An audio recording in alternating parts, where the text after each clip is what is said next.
Good evening and welcome to the October 15th, 2019 Zoning Board of Appeals meeting for the Village of Ossining.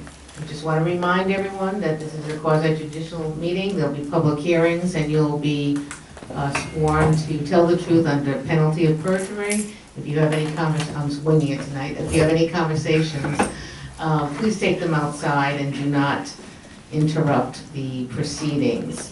You are speaking to the board, you're not speaking to an applicant or an applicant's representative, so please address all your statements to the board. Okay, and with that, we'll start with ZBA 1019, 3638 Spring Street, Hudson Pharmacy. We do enjoy seeing you, sir. You too, Madam Chair. Good evening. So at the last meeting, Mr. Angus Dinelli asked me to take measurements of the coverage of the windows, which I did. And the window with the largest coverage was 65%. And there's one of the windows in front goes down to less than 10%. So there's a range from 10% to the 65% coverage. And I revised my application to reflect that. Okay. Do you have any comments, sir? No, just that the variance was changed to go to 40%, which was originally, I believe, a 75%. So it was reduced. Okay, is there anyone here to speak on Hudson Pharmacy, 3638 Spring Street, and it's about signage on their windows? Not hearing anything. This has gone on for several months. This is a good exercise in how working together we come up with some creative solutions for things. So I want to thank you, sir, for doing that. I can now look in your windows and I'm very happy. If there's none other, then I'd like to have a motion to close this public hearing. So, second. All in favor? Aye. I would like a motion to approve a 40% variance. I move. Sir? Second. Second. Okay, all in favor? Aye. Thank you.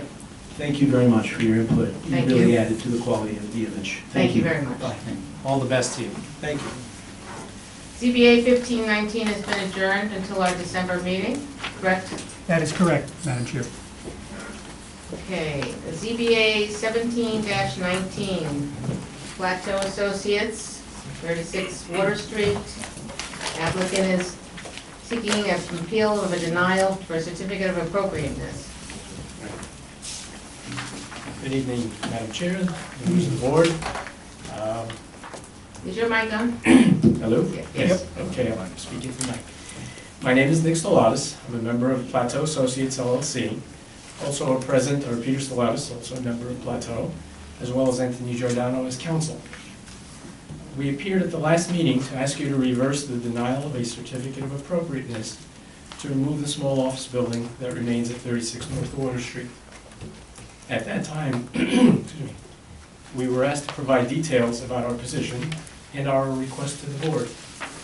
All of our points are discussed in the letter and supporting materials we submitted on September 17, 2019. Each member of the zoning board was provided their own copy. We would be happy to answer any questions that you may have. And if there are none, we ask that you find that the certificate should be granted with the guidelines set by the planning board and SHPO to apply to the removal of the building and the erection of a pavilion at the site. If this board feels it must render a decision inclusive of additional conditions, we ask that they be limited to those reasonable for the purpose of allowing Plateau to salvage the elements referenced by the site plan and SHPO. We presented as part of the documentation submitted a set of such conditions for your consideration. It's been more than 2 years that the subject has been pending, and we ask you to provide a reasonable conclusion to this long and arduous journey. We want to thank you for your time and consideration.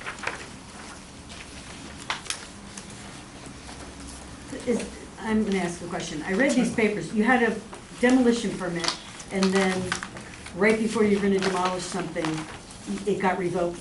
No. By the planning board, something happened, there were additional conditions they put on that they said you didn't meet? No. No, no. So, before we start that, I just want to see if there's anyone else here to speak on the plateau, and then we'll talk about that, okay? It's not about the, Madam Chair, I do just want to remind the Chair, it's not a public hearing. it is not a public hearing, that is true, but since we have, we'll just let a few people speak, okay? Kaya Gam, 55 Walden Road, also former planning board. Kaya Gam, I'll give it to you later.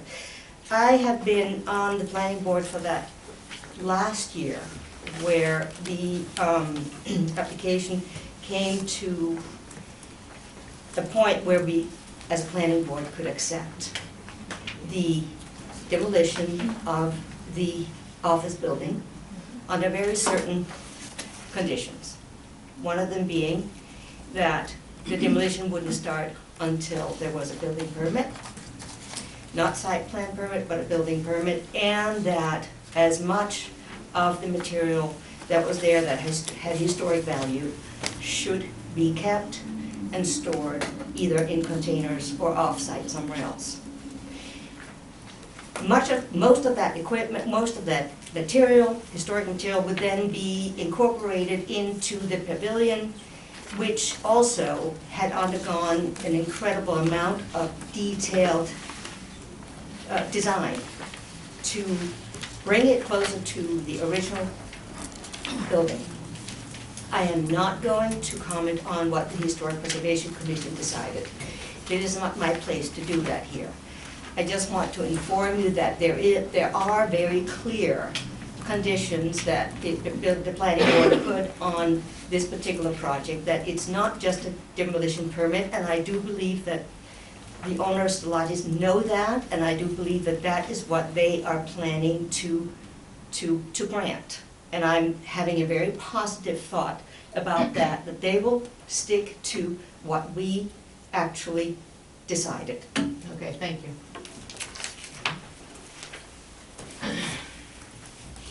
Is there anyone else who wants to speak briefly? It's got to be very briefly.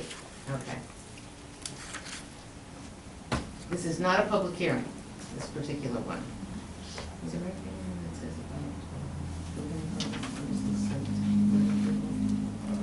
about? So I think what we need, Stuart, is a little explanation, especially for our member that was not here last month, Right. that this is, it's not about the demolition permit, it's about the, Certificate of appropriateness. right. I'll let you take care of that. Sure. But, and I'll just, in fairness to Mr. Stellatis, the contention, and if Are you I'm- talking into your microphone? I am, I'll talk even louder then. Yeah, I just wanted to. And if I'm making a misstatement, I'm sure I'll get corrected. What we're dealing with tonight is an appeal from a decision by the Historic Preservation Commission, which denied a certificate of appropriateness to Plateau Associates for the purpose of demolishing the office building, which sits on the property and which sits within the footprint of the structure that has been approved and received site plan approval by the planning board. And there was a lengthy resolution that was presented to the Historic Preservation Commission with a number of conditions to it. Historic Preservation Commission voted 6-1 simply not to grant the certificate of appropriateness. The applicants, Plateau Associate, as is their right, took an appeal to the Zoning Board of Appeals, which is provided for under our code. And they are asking this board to overturn the denial of the certificate of appropriateness. They have presented in their submission for Mr. Stone, which is dated the 17th, objections to the original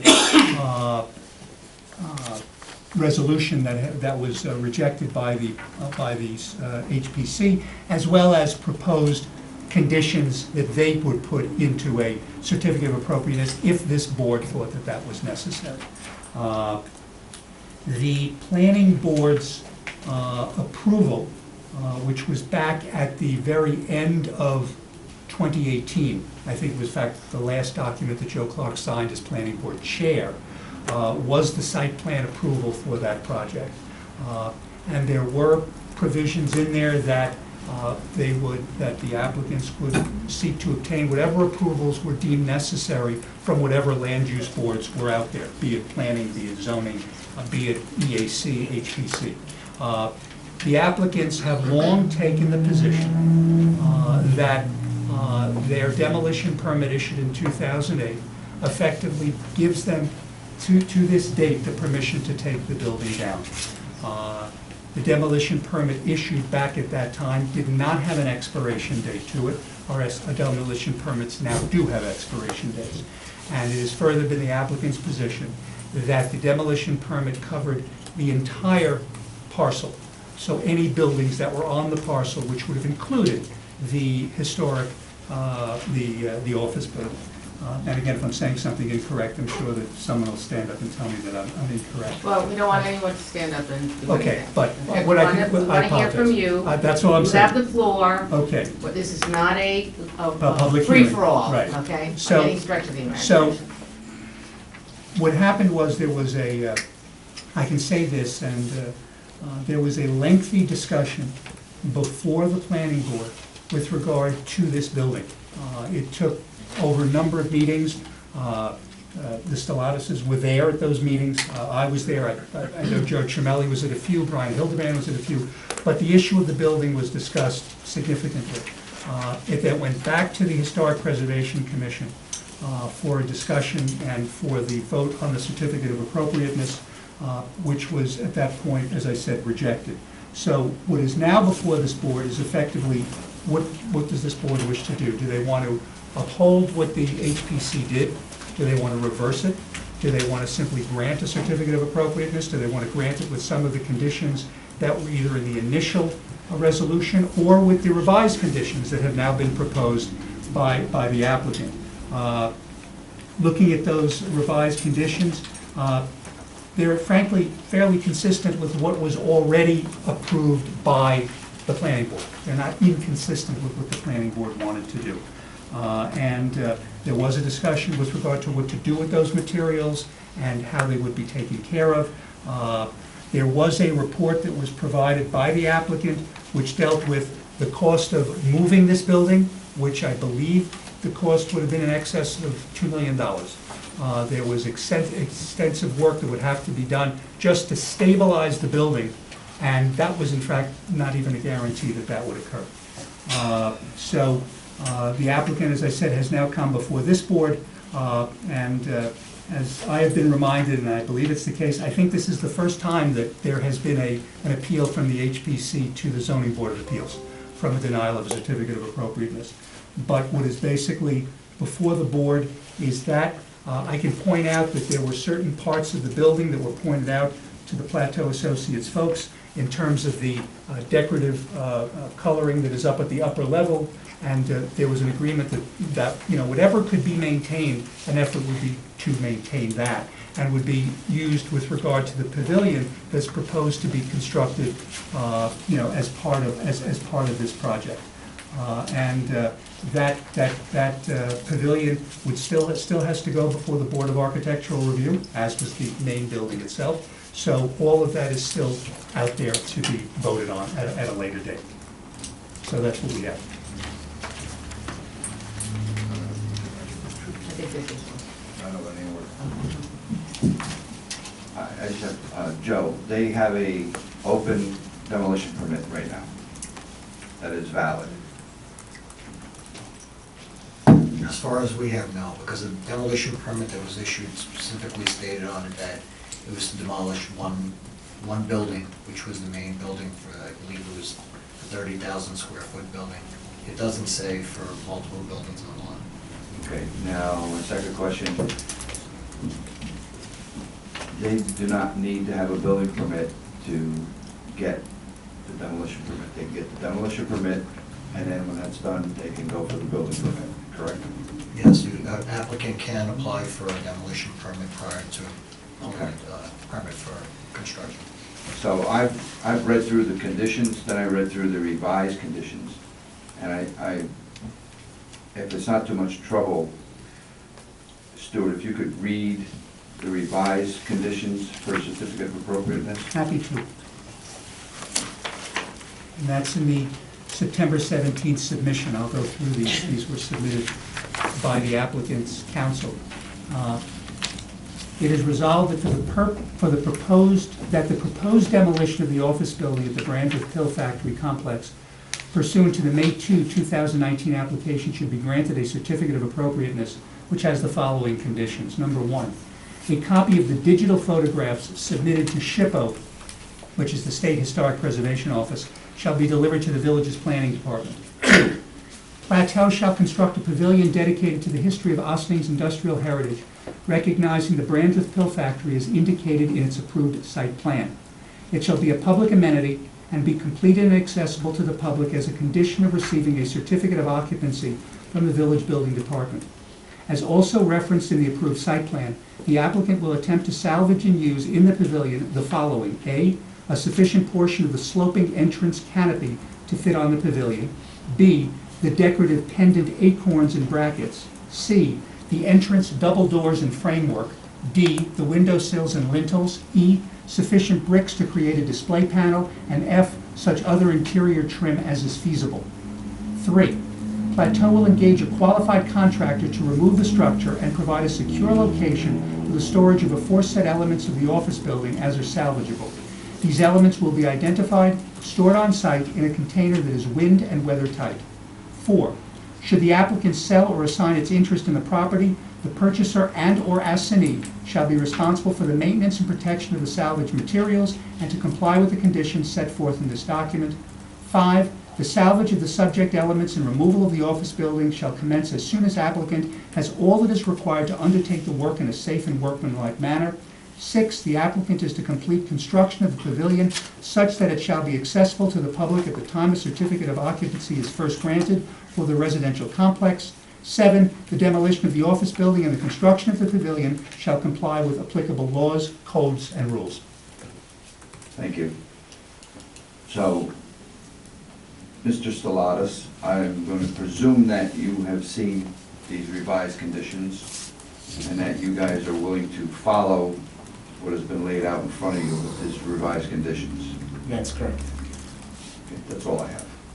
Does council wish to be heard on this application? Or- No, not at this time, thank you.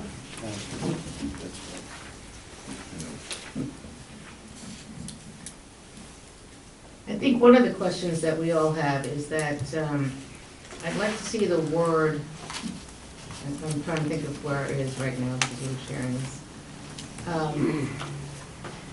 Will attempt to salvage. It's not an attempt. Has to be, the stuff has to be salvaged. Madam Chair, part of our concerns are that the deterioration continues every day. When we speak of salvaging, if you look at the site right now, those acorns, for example, they're in very poor condition. The expectation is that we're not going to restore anything. If it's deteriorated, if it's rotted, it's done. We want to try to get there as quickly as possible. The delays that we've been forced to endure have caused further deterioration. That's why we're here. We want to get working as quickly as we can so that we can salvage that which can be salvaged. And was that the same language that the planning board used, attempts to salvage? Effectively. Basically, probably, if it falls apart when they're trying to take it off. We don't know what the condition is until we're up there. I agree. I don't have an objection to No, I that. don't Some of those pieces are. Right. I think maybe it makes sense that we qualify what attempt means, because obviously we're understanding it in a rational way. However, for the benefit of everyone and the public, we want to know that exactly what we're saying here is exactly what's reflected, that you will do everything possible to salvage the building parts that you can. And obviously, if something goes wrong, that's documented, that's reported, all of that. So we have that assurance that you really in good faith have done everything to abide by those conditions if we grant you the We've appeal. we've been complying with all of the conditions that have been presented to us. The items have been specifically identified, so there's no question as to that which we will make the attempt to take down. For example, the canopy. If that canopy comes down and it falls apart, there won't be anything to salvage. We still intend to recreate it because that's a design element of the pavilion. The acorns, we're hoping that we'll have a number of them for display purposes. Again, none of these pieces are going to be structural. Their condition does not allow that to be the case. And we don't want a pavilion to fall down because it was using compromised materials. These would be for display purposes so that we can see what had been there and be able to present that as part of the historical context, the informational presentation that we're going to have within the pavilion. Again, our expectation to work with the Yosling Historical Society to develop materials and informational materials that'll be part of the interior of the pavilion. That'll be of interest to whoever happens to be walking by. Maybe we could say you make a good faith attempt. Yeah. Do we Maybe have that's these? the way, Yeah. maybe that's the way, you make a good faith attempt to salvage whatever's been identified to be salvaged. Okay. Maybe that's a compromise. Yeah. Is that just saying you're attempting to do it? Right. Yeah. And just to follow up on something Mr. Stellato said, there was a meeting the early part of this year with counsel for Plateau, not Mr. Giordano, and we were discussing these very issues, and particularly the report from West New York Restoration. And one of the points that came up was that whatever parts could be salvaged from the current office building would not go into the structural integrity of the new pavilion. It would, because there's simply no part of the office building that could in fact be used for that purpose, but would all be used for decorative purposes to the extent available.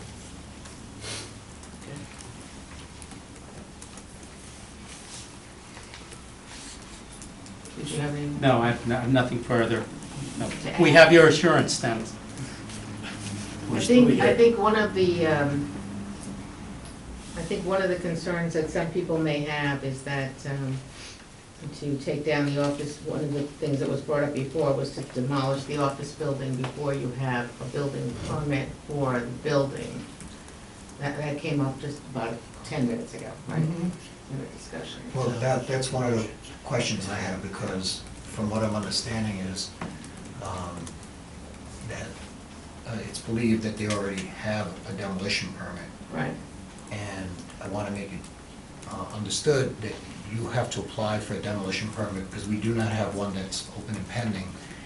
And there are rules and regulations to what items need to be presented to us prior to demolition.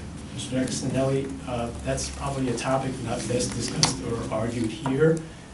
As we have said from the very beginning, we've retained our rights to the demolition permit, just by way of information for the ZBA members. The application clearly delineated all of the structures. The pre-printed form that you're referring to does not control in our view, and we retain our rights to argue that point. So I think we're here to the extent that the ZBA will advance us the certificate of appropriateness. That matter can be resolved expeditiously.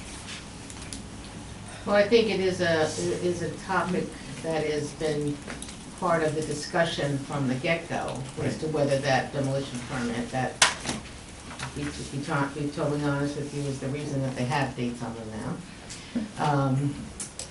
Fair enough. Was for from what I read on one of the samples of the demolition permit that I saw a copy of it, was for a three-story building. So can we make a condition that, how would we handle that, the fact that there's still an open item of a demolition permit as far as?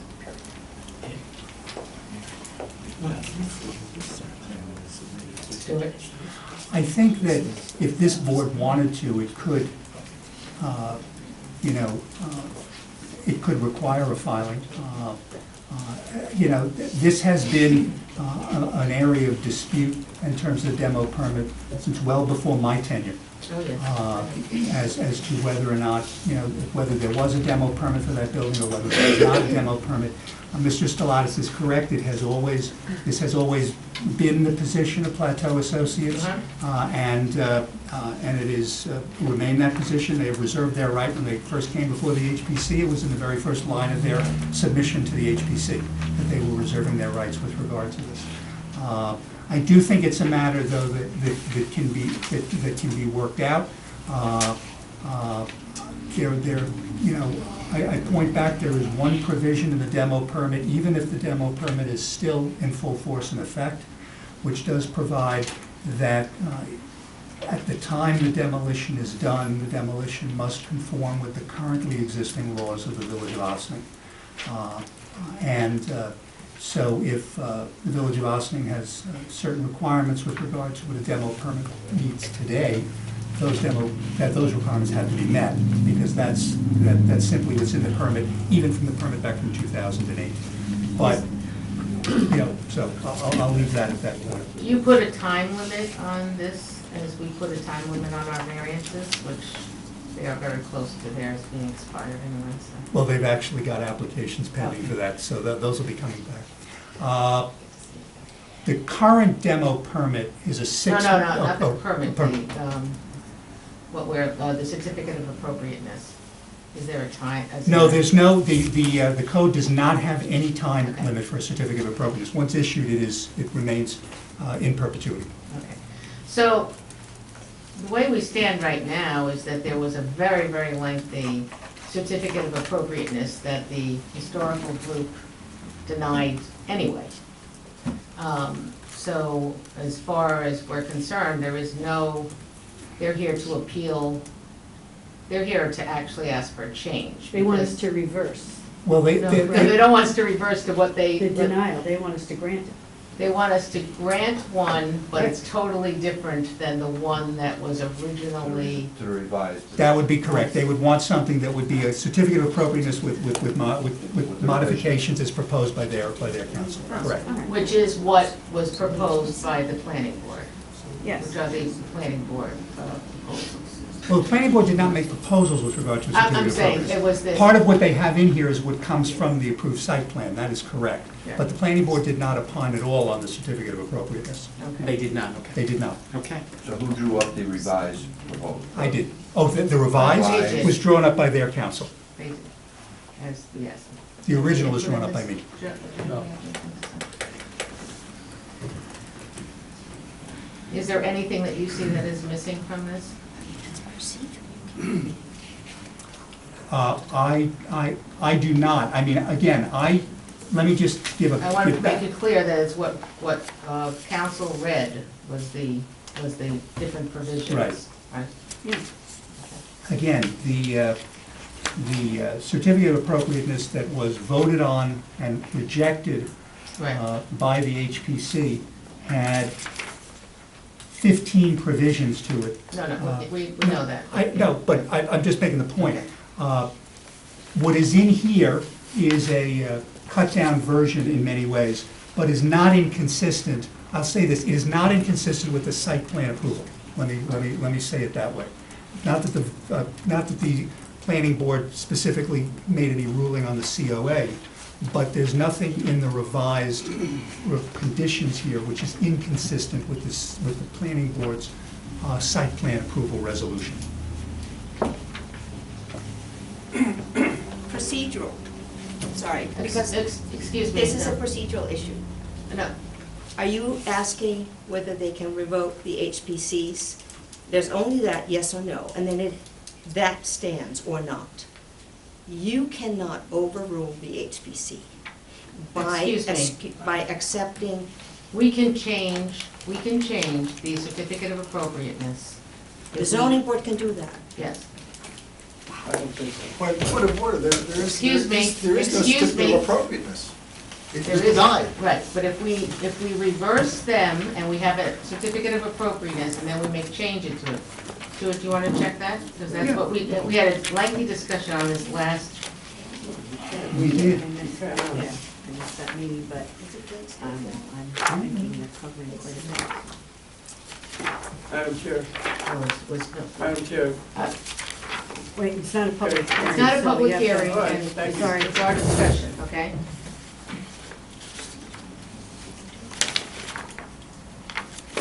Give me 1 second, I apologize. 270-20. Because we were led to believe that there was 3 options. It simply, what it says is this: any person aggrieved by a decision of the Historic Preservation Commission relating to a hardship or a certificate of appropriateness may within 30 days of the decision file a written application with the zoning board for review of the decision. You're reviewing the decision and you're issuing your opinion. That's your right as a board in reviewing this. Review shall be conducted based on the same record that was before the commission and using the same criteria. That's what it is, but it does not Same mean. criteria. Thank you. Yep. But it does not mean that you are simply, you could uphold and modify, you could turn, you could reverse, you are not, you are reviewing their decision. And you could say that their decision is incorrect, and this is what we think has to be done for the certificate of So does it appropriateness. go back to them then? No. No, No, we're no. reversing them. No, If we So by reverse them. by reversing them, so right now, there is no certificate Right. because they you can they determine, denied you it. can determine that they were incorrect in denying it, that a certificate of appropriateness should be granted for these reasons. And that would be these stipulations? If that's what this board wants to do, yes. And then would a new, Then a Please sit certificate down. of, point of law, please sit down. point of law, Madam It's Chair. not Please an sit open down. It's, hearing. then a certificate of appropriateness would be issued. Correct. with these conditions. Correct. And that is that is, Yeah, and in this case, it would be signed by you as chair, because it would be as an appeal from the HPC. so, right now, the zoning board of appeals is looking at no certificate because they Because they denied it. denied it. Correct. So we could say there should be we could reverse that. I just want to say it again. I know it sounds like I'm repeating myself, Okay. but I'm going to say it again and again. We can reverse that and say these should be the conditions. We could give the list of conditions that it should be. Yes, Madam Chair. You read them into the record, I believe, already, correct? Right. And you have to And then- find that their denial was improper, unreasonable, whatever we find. May I raise a point of order? No. Okay, so right now we have no certificate of appropriateness because it was declined. Correct. So our job is to determine whether there should have been a certificate of appropriateness, and if there should have been one, if there needed to be changes to it, I'm just gonna say it again, that this is the way we think it should be. Yes, Madam Chair. That is within the province of this board. Well, isn't it also council's argument that there is no landmark designation? He's saying you don't need a certificate of appropriateness. Wasn't that council's argument? Yes. That's right. The, That was council's argument in his papers as well. Stuart, isn't there something, didn't we speak about this, that they do need a certificate of appropriateness Well, with the village? again, even if you consider the demolition permit to still be in effect, the provision that says that at the time of demolition, all village laws, all then existing village laws must be complied with. 27025 is the certificate of appropriateness. That's current village law. So they would have to Okay. do that. All right, I got it, so that's current village law. All right. Well, would you like me to make a motion? Yes. So I'll propose a motion that we reverse the denial of a certificate of appropriateness by the HPC and. As a point of law, this body must have a public hearing on this matter based upon your own law before you make any vote on it. No, that's You are not- procedurally out of order. The plain language of the Village of Ossining law I'm in the middle of requires making a a public motion, Excuse me, hearing. sir, I'm could you sorry. please leave the room? I'm sorry. Well, I'm I in the middle won't of leave the making a room. motion. I would like the point Please, of order if- to be answered. Please, Kindly, No. well, answer the point of order under Robert And- rules. I will And stand that my a ground. COA issued with the revised conditions as read into the record by council. Does anybody else on the board have any more discussion on that? I think what council has put into the record were the conditions that would allow the certificate of appropriateness to be acceptable.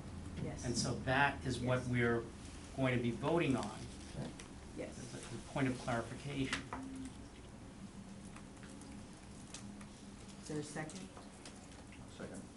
Okay. So we're going to, with the small verbiage change that we came up Yes. with, right? Okay? And Madam Chair, if I may just interrupt for the Absolutely. benefit of the public here. We have had, we did have a public hearing on this matter. We had open discussion last month. You have not had a public Excuse me, hearing on this excuse matter. There me. was no notice, there was no This- public hearing. This is something that is not a variance. We do not even have to have a public hearing. We let people speak last month. If you Yes, I remember, we recall. had I the was 3 minute because it was This crowded. is an We can't appeal. speak now? This is an appeal. There's an appeal and It's it an appeal. requires a public hearing, It's an by appeal. law. The public is not allowed to speak, is that what you're saying It's this an time? appeal. It is an appeal. We can't, And So we have a appeals motion on the require floor. We have a public motion on the hearing. We have a floor. We have a motion on the second. why floor can't, that's why been can't the seconded. public speak? I don't Do understand that. I have a, Do we need to vote? yes. All in favor? Aye. Aye. Aye. Thank you. Very good. Thank you very much. Yep. Have a good evening. Thank you. Thank you. This is an outrageous Excuse abrogation me, of sir, village unless you would law. like, please, we're on our next item now. Thank you. Have a good evening. Well, I can make a point of order, No. and under Robert's rules, the chair must ZBA, respond. excuse me, sir. ZBA 1819, 52 Park Avenue. Applicant is seeking a variance to repair and replace an existing entry porch.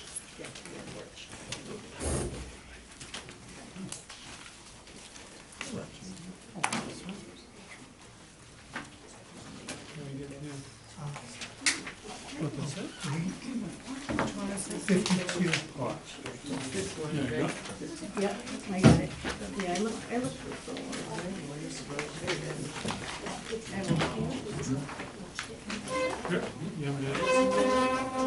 Which one you want? I guess that should be. This okay? Good. Good evening. Good evening, name? JB Hernandez, architect for the project. Oh yeah, we've seen you before. This is a pre-existing non-conforming deck. Client she's bought the property not too long ago, and we applied for an application to replace the side and front deck. And there's pictures at the end that show the existing conditions of the deck. And in the process of the building. I'm gonna ask you to step outside if you wanna have any discussions, please.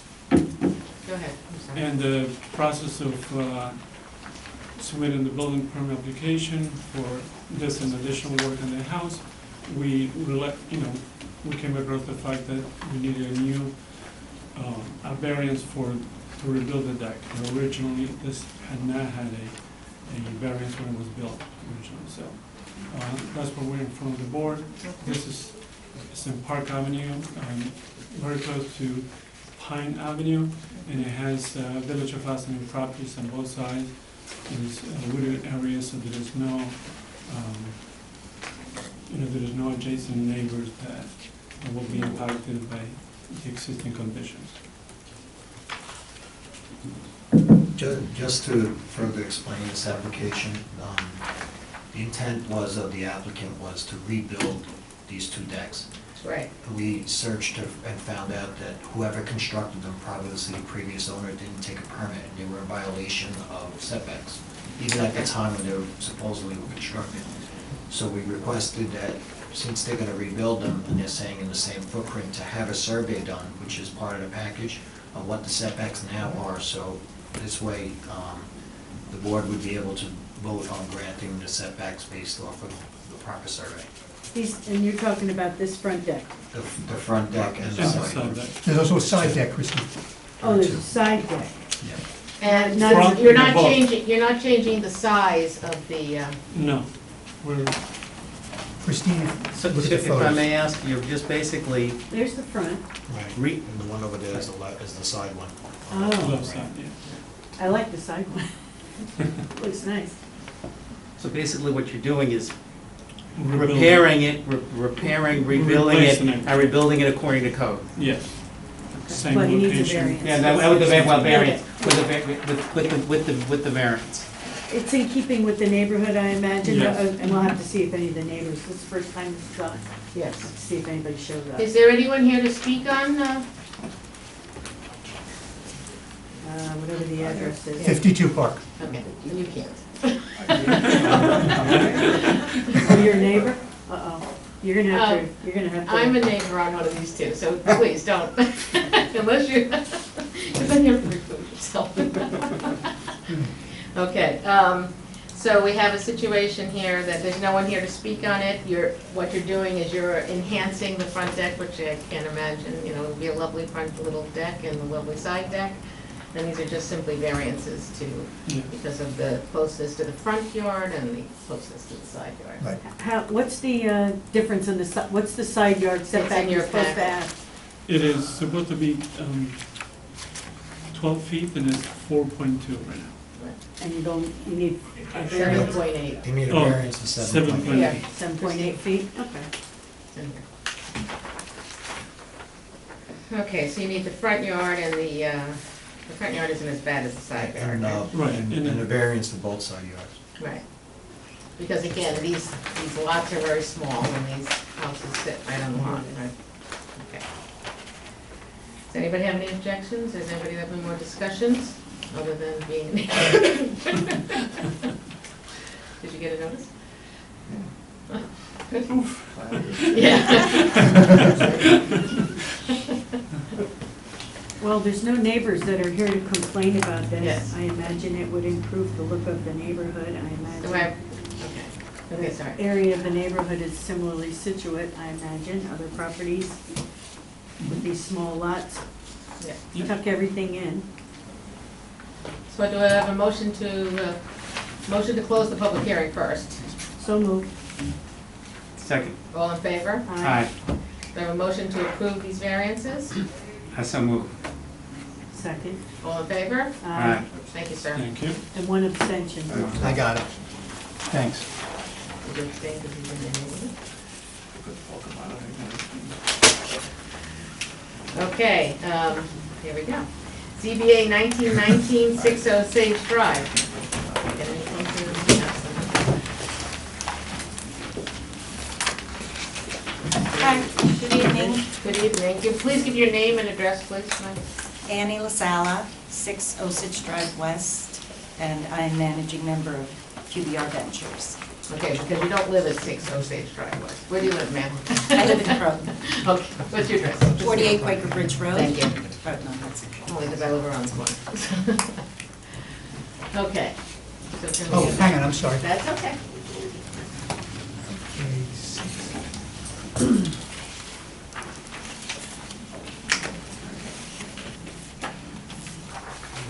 Okay, that's the site plan. Let me go back to. Oh, wait, this was a, that's this place, right? Okay, why don't you talk, well, please. So I'm applying for a front yard variance to be able to park in the front yard. The house has a garage space that I'd like to convert to livable space, and then have the parking, the two spaces side by side in the front. These are where the two spaces would be. Okay. Yeah, Right in front of where the garage Mhm. would be. yeah. Yeah. So, we've had other houses, Yes, and what we've asked you to do is move the driveway to the left and come in for a side yard variance. And then so instead of having them side by side there, they're in a line because of your space requirement. That's how we did the other Osage Drive one, huh?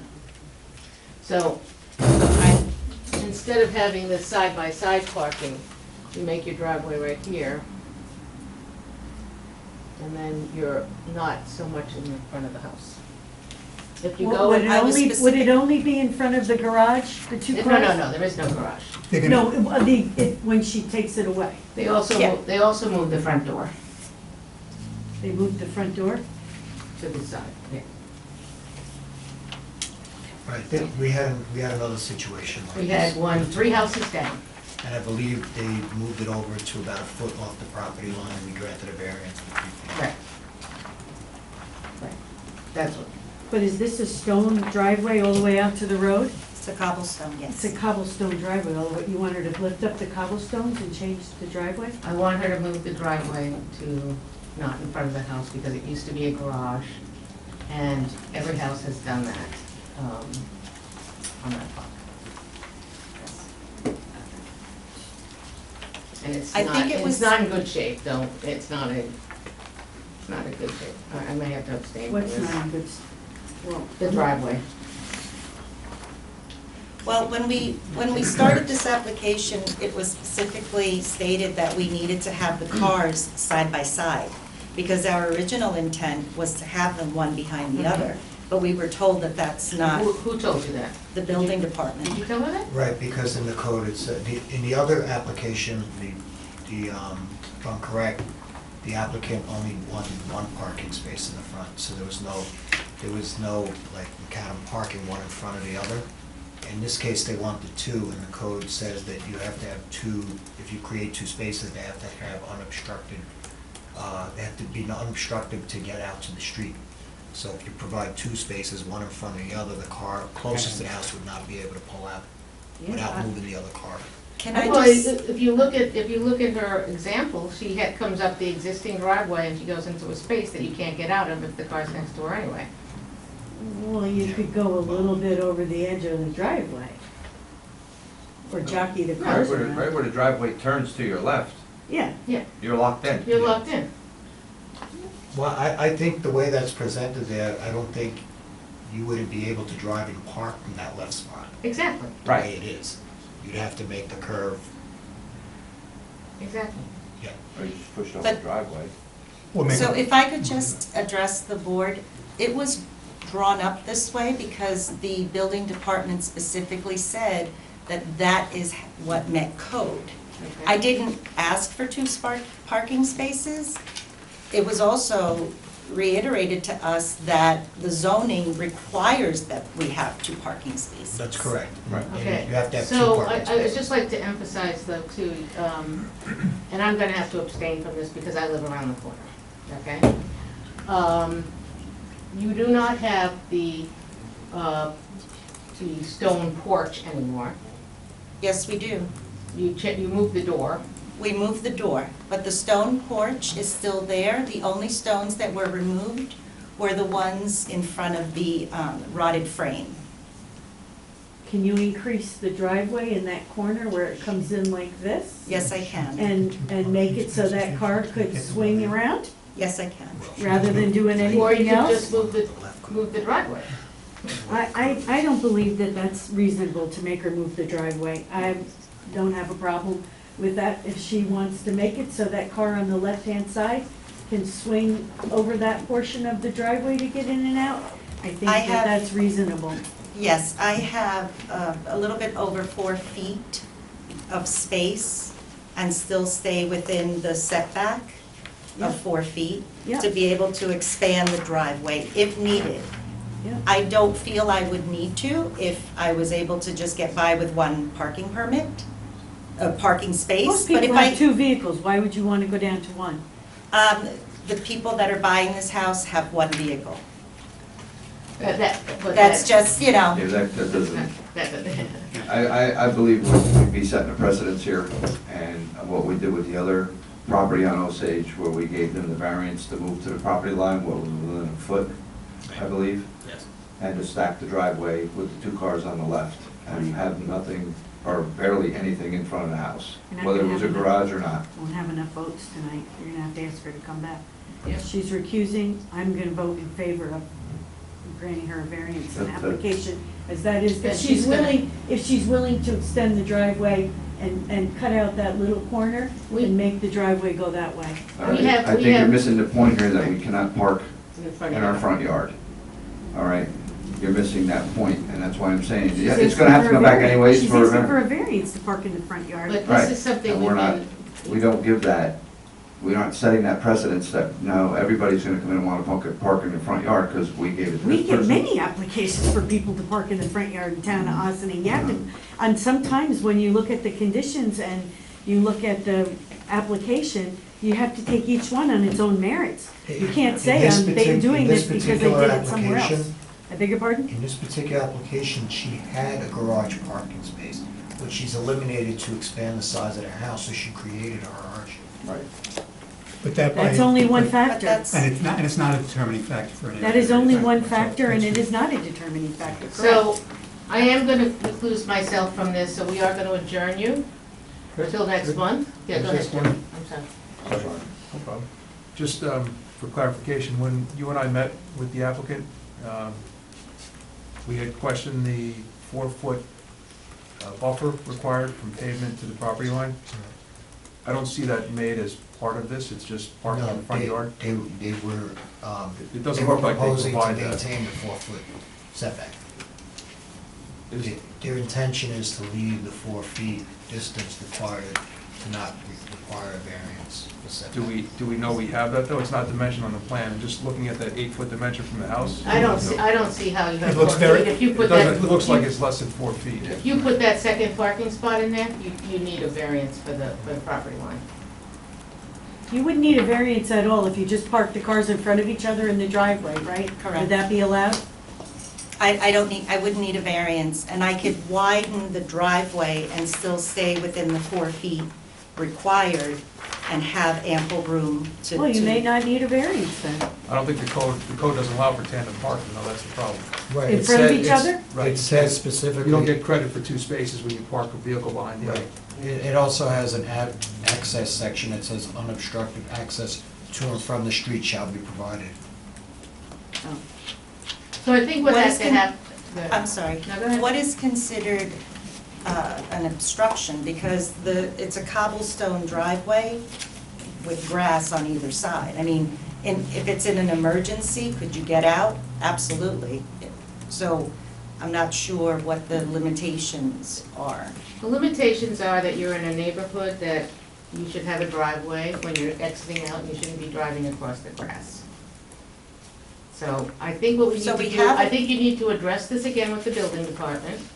Well, if I could just ask the board to give me, the conditions. I have a couple that are very excited, this is their first home. And I mean, I have the contracts, they're not executed, but It's conditioned on this. yeah. No, the house isn't ready, but the house isn't ready. But if I have to wait and come back, it's going to further delay their, being able to take You're gonna- possession. Are they going for a mortgage and everything, you mean? Yes. Yeah, you need to come back anyway, because what I'm gonna ask you to do, whether another member of this board does it or not, I am gonna recluse myself, we are missing a member, okay, is that you move that driveway to the left. Okay, just like we did in the other houses on that road. Right, but this particular property, I don't think has the same footprint as number 14. I'm not as close. Then you don't have the 4-foot clearance, because I don't think you have the 4-foot clearance either, so. But they From the need it. driveway you do, but not Madam from that Chair, second part. I'm going to make a request, since Sure. you've indicated you're going to Yeah, recuse yourself. I should just stop talking. Thank you. So if I could just address council, is there anything that can be a condition so that I can proceed? Well- We drew the plan exactly how the building department requested that we draw it. Our original submission had the parking one behind the other. And Well, if I, apparently that's not acceptable to the building department. You can't park one in front of the other. Not to the correct? building department, that's in the zoning code. In the zoning code, you can't do that. So you properly, But you but do need the Chair- variance apparently to park 2 cars side by side. I know, but at the beginning of this, the chairperson did say the car should be one behind the other, if I understood. She said you had to line them up. Right. Believe That's- me, I said to move to the left. but I'm not Well, speaking anymore. here's where we are. Chair has recused herself.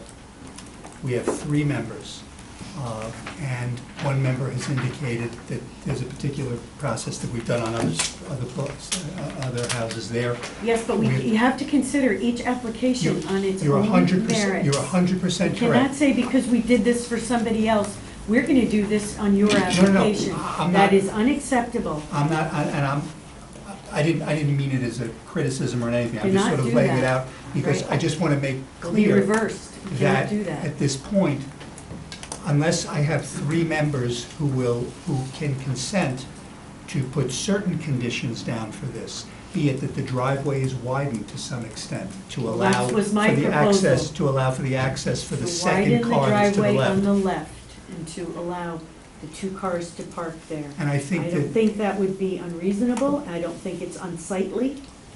I And I- don't, And that's something that we're absolutely willing to do. and I think in the response to Mr. Tramelli's comment, one of the things that would have to be considered is, and I was noticing the same thing on the survey, is where the edge of that driveway would be in relation to your property line. It is, I know, it is a 4-foot setback, and based upon where they're measuring, I think it's a little over 8 feet. It looks, at least to me, Joe, to be less than 4. Right. So I think that would require a separate variance. If I can just point out, Please. in this particular rendering, Right. that was drawn to satisfy the side-by-side parking, there is a very pronounced turn. That was not what we were proposing. We are proposing to widen the driveway and stay within the 4 feet, because we have also room on the right if we needed to, but if we stay within the 4 feet, it gives us enough room. So the way this is drawn, again, we were trying to satisfy the building department, you know, the conditions that were Yeah, put yes, on us. But if yes. you're saying that those are not favorable, then My only point was that if this is the plan and the zoning board were to grant a variance on this, Today. the way it's written right now, you'd be back for another one because you don't have 4 feet. 4 feet to the left of the Between driveway the edge of pavement and the property line. and property line, edge So of if pavement. that is if the board is okay with that, I just want to make sure that that's clear, that you need to include that in the variance you're seeking. So if there's a Joe, condition, What is, if I can how just how many ask, feet Joe, is do you there have the from there? Do original? we know? it that looks to be little less drew? than 4. It's not dimensioned, but looking at that 8.2 dimension, it Yeah, looks like it's maybe 2-3 feet tops. yeah. That's my only point. Because there is a rendering that shows the parking, you know, one in front of the other. And that was the original rendering that was given to the building department, and then it was requested that we show parking in this way. So that's why we had it redrawn. Well, I mean, from your photograph, I can tell you have a cobblestone driveway. And I do see it extends beyond what is the existing garage or what you're gonna take away as the garage. It goes beyond. I mean, it almost looks like you have enough room for 2 cars there. Yes. So, look, I have a question. I'm sorry, just to answer the cobblestone walkway that you're looking at Okay. falls within that 4-foot. It goes into the 4 feet. No, it's at the 4 feet. It's at the 4 feet? Yeah, so beyond that cobblestone, I have 4 feet, 3 inches to the property line. Oh. Well, I don't know, but I can't see the other side of this. Yeah. How it works. I have a Yes. question, Joe. What is the minimum? Can they go right to the property line with a variance? Yes. Sure. They can. You So can that's- request a 4-foot variance. 4 feet, supposedly, what we're being told, because it's not dimensioned. I don't have a problem with it going to a 0 setback with the 4 feet and push the cars 4 feet away from the front of the house. Because the way it sits right now, it's right up against the porch. And that's not a look that we're looking for. I still think you got a problem with the curve of the driveway, personally, for your access out of there. I think that needs to be fixed. but I think if you go to a zero to the property line with the driveway, which would be a variance that they need, all right, and you push the cars over 4 feet, I can compromise with that. Is any, Can I- no neighbors are here, right? Except for me. Because No, I haven't even No, asked it. did we, nobody else was here to speak on We this haven't asked yet. application? We haven't asked that yet. Do you want to comment on what? I do, just on a question on your curb Mhm. comment. Are you looking at this? Because the curb actually comes out, it's flared. It's not shown on that. Not at the street. You go up the driveway and that hard left turn, I'm presuming it's cobblestone or it's curved, It doesn't look like that now. It's just a straight, so there's no curve.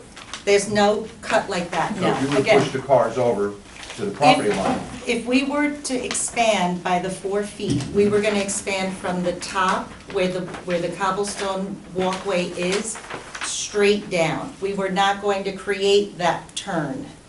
We were Right, just gonna you're go widen it. Straight, all right, I got And it. then it just continued to flare. That's So to- existing. To answer with the suggestion that Bob had, the question would be is, right now, the application is specifically made for parking in the front yard. If they're agreeing to move the parking spaces over to the left, and they'd have to request for that 4-foot variance, I'm assuming they would have to do their application again to add the other variance. Well, Or can they just modify? they're here tonight, well, with all due respect, they're here tonight, and we're having this discussion. If the view of the board is that rather than a front yard, it would essentially, well, Well, they would do what they both. would do, they'd be front yard, and they'd also, but basically get a 4-foot variance on the side. This board can give the 4-foot variance at the same time as well, and what we would just require of the applicant is to submit a revised zoning worksheet so that we have our file to be correct. Okay? Correct. But they're here now. Correct. Can I just, I'm sorry, but I don't understand. I don't think I need a 4-foot What- variance. What Mr. Fritsch I'm giving has you an explained, option. what the option is because the way this. it sits right now, Go ahead. it's not an option for me. He wants you to move the cars I'm over giving to you the the left, option he'll to give you a move it to 4 variance for feet, that. Right, make but are that- you saying like, right to the property line. Move the We're- cars we're over good. to the left a bit I have no and then, problem. so and make you the wanna see driveway a go straight. space, like No. where that first car is? I don't know I if I want them can, cars, if I- those can I cars- just kind of, I'll point it right out. Council's Yeah. gonna show Go you. right over to here, go to your property line right there. okay. Get And then these cars straighten out 4 the feet driveway. away from the front of the house. So, okay, but And then straighten the 4 driveway. feet, you Yeah, see where it that's- says 8.28? Right. Yes. If I go 4 feet from that corner, is Put a that buffer. gonna satisfy, I won't need a variance if I still have 4 feet on the other side? No, you won't, No, because this is you your won't have the property 4 line. feet, you'll need the variance. I'm proposing that You're- you push it 4 feet that way. Right, but I have, right now, where the driveway ends, I know I what you can have. push it 4 feet and still have 4.28 feet to the property line, is what I'm saying. Oh, it doesn't look like it from This your, is It from doesn't. the, This is very from the confusing. diagram. It doesn't. That's why So- I had asked if the first diagram was here, because again, we only drew this after Do you have the it first was diagram? requested. I can probably pull it off of my But phone.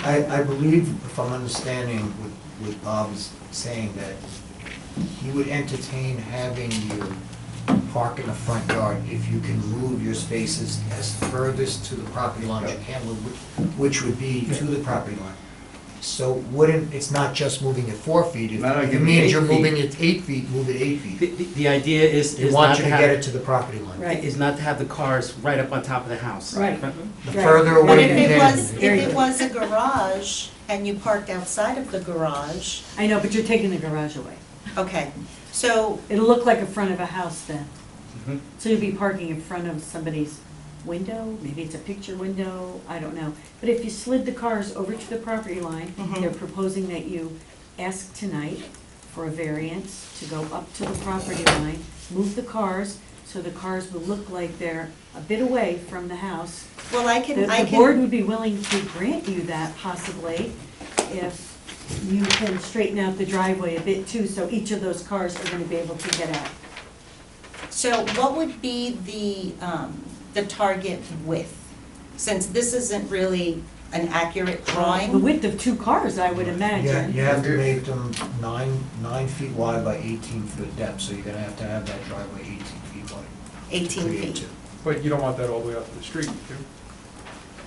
No, it has to be, No, You're- only, You're Bring talking it about out, because- clearing the one side to allow yeah, it to clearing the back out. 1 car, right, Joe? And then it could, so, Yeah, you could have the same entrance, but you'd have It's to gonna have to- angle it so that you Yeah. can pull into the space on the left. and you'll have to onto the right. submit a revised sketch to the planning department.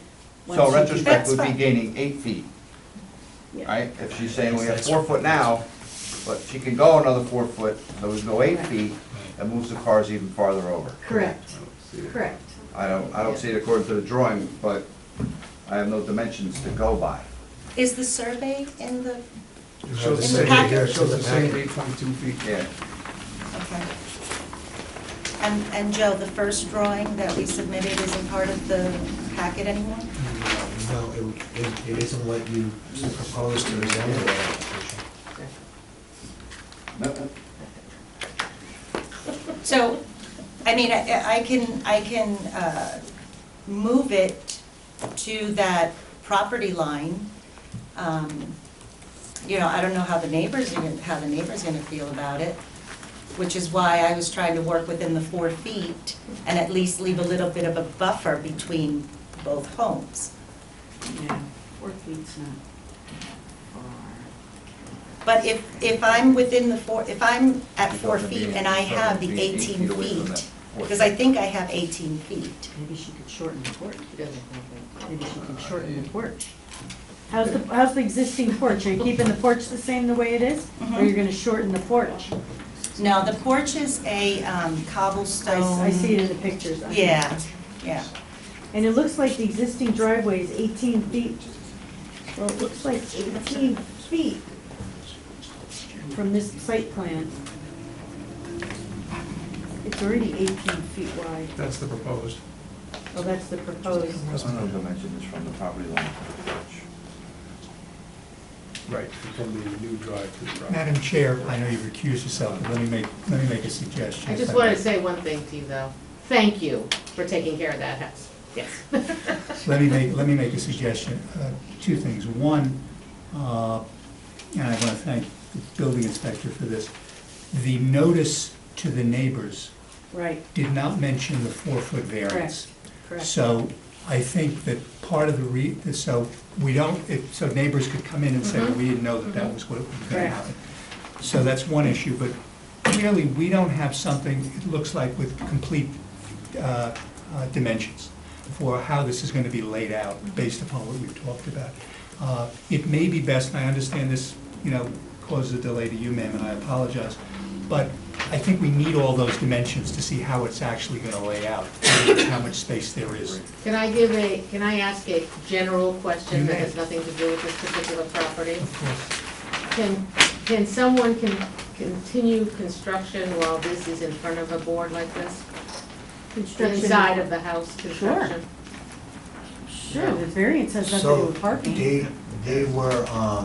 They did have a permit to do the interior. What I was not allowing them to do was to convert the garage into the living space until the variance was granted, because if it was denied, and I give it, and they lose the parking, and it was decided by the board to have to keep the parking as is, I couldn't issue a permit to allow her to convert the garage into living space without getting a variance. Oh, there's no on-street parking in front of this property? Sure is.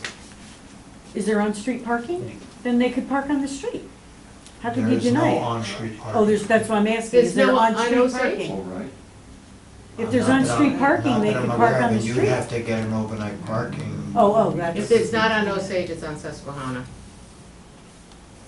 So, yeah, So there they is could- there is another option, but, I mean, can Well, someone except that consider? you'd be taking, what you're creating, one parking space, and if it was denied to park in the front yard, you'd be reducing the parking you already have from 1 to none. Right. So, and by issuing a permit, it would be allowing the applicant to do so. Which would be further Well- violating the zoning code. Right. I That was think- a general question for No. all houses. I think one, we need to see it with all the dimensions, how it's gonna be laid out, because I think it's tough to sort of guess the numbers. You are and guessing numbers. That's what I'm saying, and I think also, and again, thanks to Joe, if we're talking about potentially going toward the property line, or to the property line, the notice would have to be redone so that the people within the area would know that that's also potentially before this board as a But request. was there any original notice? There was no notice because there was no variance except for Parking parking. in front of the house. Well, that, They did notice. but there was sent out. I do think we do need to give notice in. No, I understand that, but I'm just, my question is, was there an original notice? There was, but it only For talked about the this. front yard parking. Okay. That's all it said. Yeah. So I believe that, as much as I'm sorry it's gonna cause a delay, that this rendering is incomplete. And with the intentions of you going for the variance and notifying neighbors that we want you to push it to the property line, and I wanna see real hard dimensions from the property line to the width of where your driveway is gonna end towards that porch. I think there's too many unknowns in there right now for me to go forward. There should be, as part of the packet, an original survey that had the dimensions. There is a survey. There is a survey. From Merritt's Land Surveyors. Okay, We and have- does it show the You have dimensions of the 8 driveway? You have 8.28 Just the input. You have 8.28 feet from the edge of the house to the property line. You have 8.28 feet. Right, but does it show you the dimension of the actual driveway? Because I No. believe I have, It's not on this survey. okay, so if I have the 18 feet that's required, do I still have to go for a variance? Well, the two parking spaces, It's not the they're on the 18 feet, Demassi. it's the sliver between the parking and the property line. Right. That's a second variance that you haven't noted in your application. Right, You because don't you're have 3 4 encroaching on feet the there. 8 in your picture. In your diagram, you're encroaching on the 8.28 feet by about 4 feet. So this is something that, and I know I'm recusing, but as the chair, I'm gonna say this is something that needs to be taken up with the building department. And you need to come back with a good map, a good parking layout. So we're gonna adjourn this till our November meeting. November Right. 12th. Unless you just want one parking space. I'm happy to take one parking space. Then we'd have to get a variance for one parking, when you're supposed to have two. Go to So question. there's gonna be another You have variance. to have So two it looks parking like spaces. unfortunately, you're gonna have to come back. Anyway,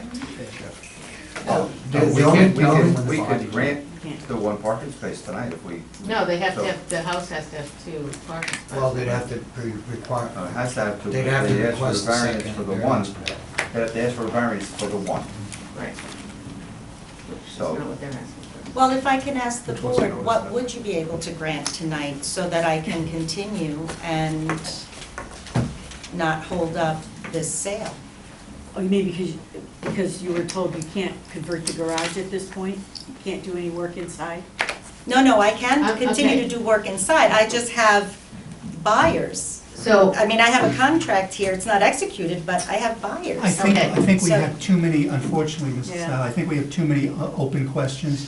Yeah. So I think the Yeah. best thing to be is contact the building department, and, you can continue to work within the confines of the permit that was issued to you.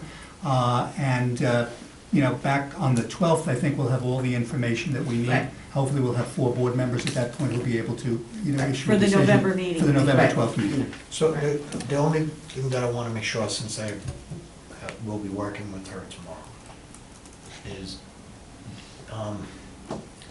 I don't, not that we want to guide them what to do, but my guess is the idea is what's more acceptable for the board is to have the parking spaces further to the left as possible. Right. And then there has to be notice to the neighbors, then you have to have a public hearing. And I don't know how much. Because I don't want her to come back to the board next month, and what she's proposing is also not acceptable. No, and also so that she can get out of that second spot to the left, without sort of being blocked in, which is how it would appear off of this. okay. Can I just also No. ask, house number 14, I believe, didn't have to bring their parking to the property line. And I don't think there was any specific detailed to say it needed to be 4 feet from the porch. Okay. You So I'm very trying to well- understand. You very well might not have to go to the property line, but we don't have dimensions that we could literally look at and make that determination. But it was submitted. It was submitted with the application. Okay. And then so- it was Okay. requested that we submit it differently. Okay, so what we're going to do is adjourn this till the next meeting. We strongly suggest you meet with the building department. He has open time tomorrow. It's Wednesday, so they have open time, and see how fast you can get that stuff done. Well, can I just get clarity? If I am 18 feet, where is it specified that I have to be 4 If feet you from the have- porch? if From you- the porch, as Mr. Fritsch It's not. requested? No, it's You're in 4, front of the it's house. the edge of your driveway. No, I'm sorry, this is different. Wait, that's not my requirement. No, I'm not Mr. voting for you to have to do that. You have Mr. 18 feet, and I have no problem granting you a variance as you presently presented it today, as long as you are willing to extend the paving part of the driveway so that car on the left could come out. So That's my point. What I'm that's where I saying is, stand. I I have didn't propose anything else. Ma'am, I'm pretty sure I have 18 feet. It does, your plans show the Okay. driveway is, I that's can- it, 9 feet by 18 feet, yes. I can move the cobblestone further to the left. I don't feel that I need to move it to the property line to gain the 18 feet. I have the 18 feet. Mr. I'm Fritsch not said, requiring that, so don't look at me. no, I'm just saying, but then there was a request that the cars be 4 feet from the porch. So I'm trying to understand, where does that come in? Actually, I'm gonna adjourn this, and you're gonna take it up with the building department tomorrow, okay? But Madam Ma'am? Chair, Ma'am? you're the one that's not giving me the variance. The building department is just I gonna am- refer No. me back to you. I'm just trying to understand the He- conditions. But they will explain to you. But it's Mr. Fritsch's condition. Correct. And my condition is I want to move you as far to the left so you're not theoretically in front of your house. Because right now you're parking against your porch. Right, You know, so And that's what I'm Village saying. law, You know there is what? no parking on the front lawn. I'm willing to work with you and push them cars to the 4 feet and accept that. But you asked me for 4 feet off the porch. If you're gonna move that 4 feet to the property line, you're telling me you got 8 feet. I have 8 feet So from you got the 8 feet, so corner of that the even moves it house. farther away from the porch, which makes me even happier. What I'm saying is, you're asking me to move it to the property line. And Correct. I'm saying I don't feel I have to If gain you my, show to that, have my 18. if you show that with your correct measurements, Yep. then you don't have to. But Okay, if you do not show that because I don't wanna get involved in this, but I would definitely meet with the building department tomorrow, go over it, have the correct measurements. Somebody may have to go out there and look, okay? Well, I'll speak to our architect tomorrow to make sure he's Okay. got the proper Perfect, dimensions. perfect. is Thank you, this ma'am. something that can be addressed at a work session? No. Do I have to wait for a whole Look, this is your nother? application, you can ask us to decide on your application tonight, you've made an application. I can make a motion that we grant you your variance. I don't know if anybody will second it or anybody will approve it. We have one person who is abstaining, she is recusing herself, Just so. say- Can council step in and make? Well, no. No, no. I do I'm much for trying this here. village, but that I can't I'm do. trying The We one have thing- 3 members the- here, the so one- if I yeah. make that motion, I don't know if it will be seconded. That's the thing you have to be aware of. With only 3, because only 3 here tonight to vote, you must have a unanimous vote. So if you don't have a unanimous But vote, I didn't get notice of that. well, no, that's just what the rule is. You know, I'm just- Since you only have 3 members tonight who would vote, it requires a 3-0 vote. So what we often do is we will tell an applicant that if you're not certain what the outcome will be tonight, adjourn it till the following month when we hope to have, With that good time, the numbers. 4th member who would be able to then vote, and you'll have 4 people. But tonight, it would require you to have all 3 voting members to agree. Thank you. So chairwoman is She's not voting. recused, she's not voting. So you need Mr. to have, Fritsch? you need to have Mr. Fritschie, you need to have Ms. Sproat, you need to have Ms. Martinez all vote in favor.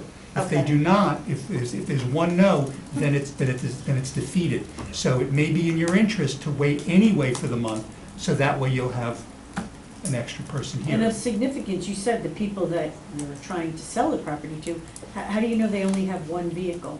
So even if you get this, really it is only gonna look like one car's in the driveway, correct? I do know that they have one vehicle, they're very young, they just got married. Okay, You know, okay, it's, Okay. we really yeah. can't get into We don't this. need it, Mr. Yeah. So we're going to adjourn this to next month, unless you demand a vote, but if you demand a vote, I don't think. I it still can- have to come back next month if I adjourn it, if I Because demand a vote, If I make correct? a motion. No, you have to start I don't over think again. anybody's gonna second it, and I don't think you're gonna only get one vote, maybe two votes, you're not gonna Right. get three votes. Stuart, if they were to vote tonight and she did not get approved for the variance for parking in the front yard, she would not be able to come back next month for parking in the front yard She again, can't, correct? nobody will second my motion. She's No, not she'd gonna have to, get. it's a new It application. would be a new application, ma'am, so I'm going to strongly suggest you adjourn it, okay? Okay, Thank you. thank you. I have a motion to adjourn this variance to... So moved. Do you have a second? Second. All in favor? Aye. Okay. ZBA 2019, 65 Main Street. Applicant is seeking a variance to create a restaurant and bar. That's Over you. here? Yeah, well, we get.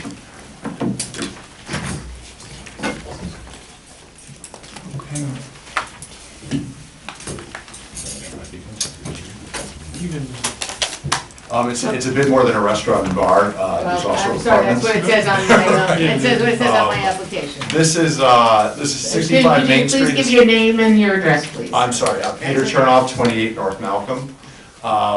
This is 65 Main Street. It is the little red house that we've all seen sitting there going to pot for I don't know how many years. I recently bought it and I'm hoping to do something great with it. Fill in what is really a dead zone and bring some life to that part of town. Conceptually, architecturally, our thought is to, even though that's not a continuation of VC zoning, sort of continue the vocabulary of Main Street a little bit further down Main Street towards the train station. The look of it very much reflects that. And then on the river-facing side, we've gone with a much more modernist sort of, exciting look. And I guess with that, I'll leave it to JB to talk about the finer details. you want Yeah.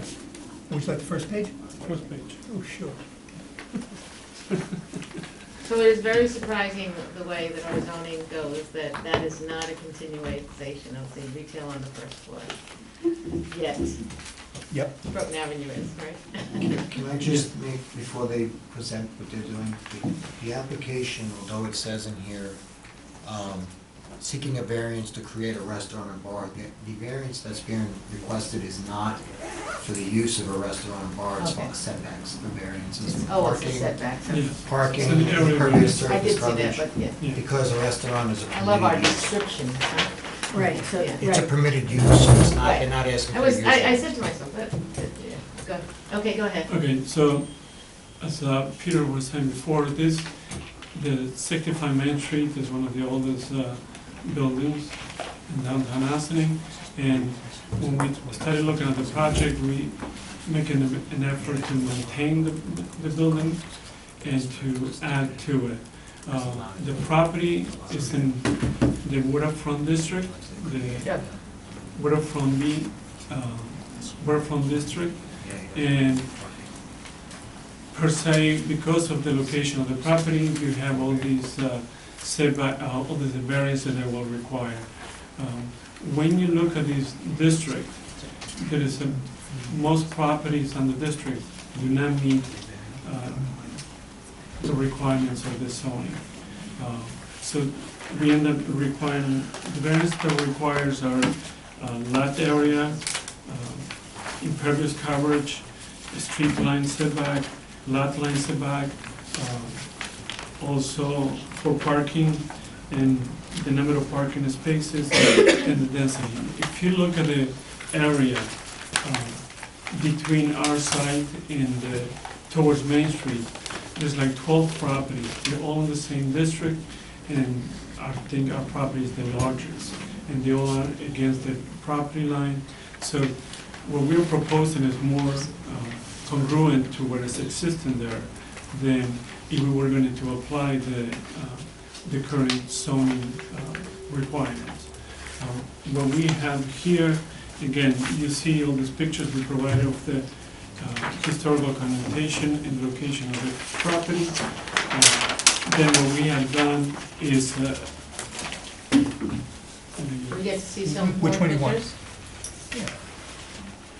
These, see? next, Oh, there. yeah. So what we have done is we have utilized the existing driveway, and we have done parking at the lower level, and also there's going to be the kitchen for the restaurant. So then, on the street level, we will have a entrance to the restaurant, which will be on the main building. That's Next one? You bet. there you go. So that whole area will be a restaurant, and we'll have a balcony or a deck that will be overseeing the river views. And then what we have is, as apartment goes, then we start utilizing, we have 4 units, and with the one at the end will be a duplex, so we end up with 5 units on the property. And the thing that, if you go to the elevations too, Hang on. at the end, I think there's one more. I think these are the drawings that kind of show what we're trying to do with the property. The first part of the building is the existing structure that we keep in. Then as we go up Main Street, we are historically, architecturally, we're trying to maintain with the vocabulary of Main Street. Then as you go around the riverside and the apartments and with the restaurant, we're trying to do more of a modern look to it. So kind of we kept the historical aspects of Main Street, the same building. There will be, Peter's put a lot of effort and financial effort to keep the building because the conditions of the building require a lot of structural work inside, but we will try to maintain the exteriors as it is. And again, going back to the very... I don't want to say we'll try, we will maintain the exterior. Facade, right? Yeah, we're not going to make a good faith effort, we're going to do it. The extension that you see on that side is not existing, but we, based on some photos that we have, historic photos, it does show that there was an extension there. So we've come up with a rough estimate of what that would look like. The photos are cloudy. How far along are you with the planning board? Which is, again, we did a presentation to the planning board, and then since we have so many variances, we came here, Okay. and then we will be going back to them. Okay. Again, the density of what we're proposing, the structure in itself, in any other area of the waterfront, there would be no issue. Is the fact that the size of the property and the location of the property requires all these variances.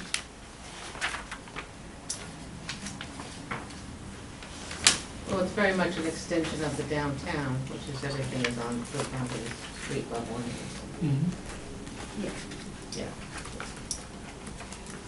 It's old downtown. JB, just help me with the variances, I just want to make sure I have them.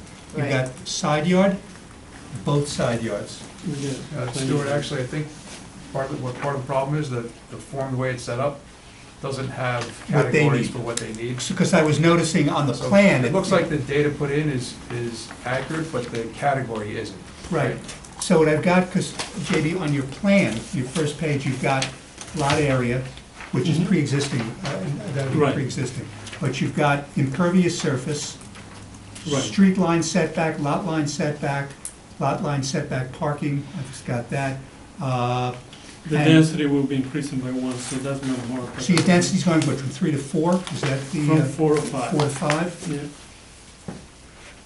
And then the parking. We had a memo when Right. he submitted the plan, and we had also noted that the bedroom mix, the zone requires a certain mix, that wasn't. Set forth. It wasn't put on the plan, so we just want to make sure that is as required, otherwise it'd be another variance potentially. And the minimum open Open space, space. the plan requires, or the zone requires 15%. it wasn't defined on the plan. Right. Just another Okay, so we point of did clarification. Yeah, Joe, I think you had 8 or 9 variances in your report. Yeah, you know, Joe, I don't know if you agreed with all of them, or if you had a chance to review that, but like I said, I think the data that JB has on the application, Is there? it looks like it matches up Okay. with this, but the categories don't, because they're simply not on the form. I just don't wanna, So do you we know, need to, it's not a 10-foot lot, side or lot width variance, it's a 10-foot building setback. Right. That's not on the table. I think the reason why they didn't do that was because the building is not changing, it's an existing condition. Right, it's an existing So condition. they were applying for variances for what they were converting the space into. In other words, even the lot The is new, undersized. the new building. You know, what I'm Lot. saying, like, you know, for instance, the building setback from the street, 20 feet's required. They're- They're existing at 0. See Where the- they have 0. Yeah, Because that description's not in the village's table. It wouldn't in the fit into worksheet, this table. He put that data, what appears to, what it appears he's done is put that data in the lot width column, lot width table, or row in the table, but it's not lot width. It's a setback, so I just don't want the but variance that's, to be it's granted part for of, the it's wrong one of the place. zoning, So we actually, So whether you we almost maybe have do a to supplement create to a this? sheet right. For this for the- With the- particular, with the for these zones. Well, there is for this another, particular there is an area. other category in Oh. here, so, you know, you could maybe just do, you know, see attached and have a listing of the Okay. variances that don't fit in the table as Right. it's written. But if this is, we should really look at it, in case this is where we want to move some of the other empty properties to. At the risk of beating a dead horse also, I'd like to add that it's not only the architectural vocabulary of Main Street in downtown, but also in fact of Main Street at the waterfront. When you reach the bottom of the hill, when you have what was the Sing Sing Hill Brewery and those buildings down there, Right. it's the same thing, there's just this Correct, mass they're of right on nothing. they're right on the sidewalk, you mean? Yeah, right on the sidewalk and the look of them, the scale of them, everything. Yeah, I'm familiar with So we have to be very careful if we do approve these variances to make sure all the verbiage is correct. Right, and one thing I have to just check, and Joe, your thoughts are really helpful here. They're looking for a variance on the density in terms of number of units. It's very clear that it's 15, and you get more if you meet certain density bonuses in the PW zone. Right. But I don't think they're asking for any of those density bonuses. No, it looks like So, it is. so my question is whether or not this board can in fact grant a density, essentially a variance, without meeting any of the density bonuses which are specifically set forth for this. Well, I'm just throwing that out, because I don't know the answer to that. I have to look at that. like maintaining of the existing building, that will go towards the, if it is like in the rest of the waterfront district, isn't that part of the density bonus when you're trying to? But if that's the case, Yeah. that's actually a That's for the planning planning board. board, That's though. planning board, it's not Okay. zoning. So you may be asking, to Stuart's point, you might be asking for a variance that you might not need if the planning board were to Oh, no, I agree. still need it. Maybe not as much, right? Okay. But the planning board thinks that it's okay you get, let's say, an extra Yeah. 10%. Planning board is the one who would grant that to you, not the zoning board. Right, but, okay, but I was That's That's the thinking, density for maybe we everything should else. discuss it offline, but even though they don't have the lot area, I'm just thinking, This is part of the reason that we like, have you been sitting down with them on this property yet? Or is this No. something very fresh? well, we did do a plan review for the planning board. Okay. Is this zoning worksheet applicable or no? Like I said, it They put sounds like- things in different categories that have to be, the verbiage has to be changed. If you were to grant all those variances tonight, as it's written, the variances they don't apply to the site. yeah, I don't think. And simply because the worksheet Doesn't that have we the have right. doesn't have the categories that we need for this particular zone. Gotcha, that's what Sue was saying. Right. I read it. So, first we need to ask if somebody wants to speak, because we're still in the. That's public correct, hearing. sure. Okay. Is there anyone that would like to speak on this, on this issue, Main Street we'll call it, 65. 65. 65, but Main it's Street. 65, it's gonna be 65, 67, 69, 60, you know, it's gonna be, Again, Kaya Gam, 55 Walden Road. I completely understand all the technical difficulties you are facing right now. I just want to support this project, and I also support it on the basis of what we have in our comprehensive plan. It's very much in keeping with what was written in 2009.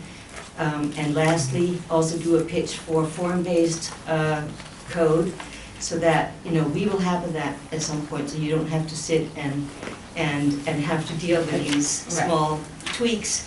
But I think it's a fantastic project, and I hope that all the variances that are needed from this board will come through smoothly. thank you. Thank you. Is there anybody else that would like to speak on this? Dana White, 24 Ellis Place. Also the Ossining Village historian. I would just like to say that I support Peter's approach to this project, which is to take a derelict property that has been an eyesore for years and to transform it into something new while keeping the exterior, but then making it something you would see like in Williamsburg. If you go to Williamsburg, you see the juxtaposition of the modern and the old. If you go to Peekskill, you see the juxtaposition of the modern and the old. This reminds me of something they might do in Peekskill, which is doing a lot of exciting things. So I just want to hope that also in the future, if there's development below on Water Street, that the view shed for this structure, for this building, this business is protected, because it's extraordinary, and it would be a big part of the appeal of going here.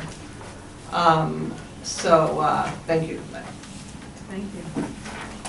Is there anybody else that wishes to speak?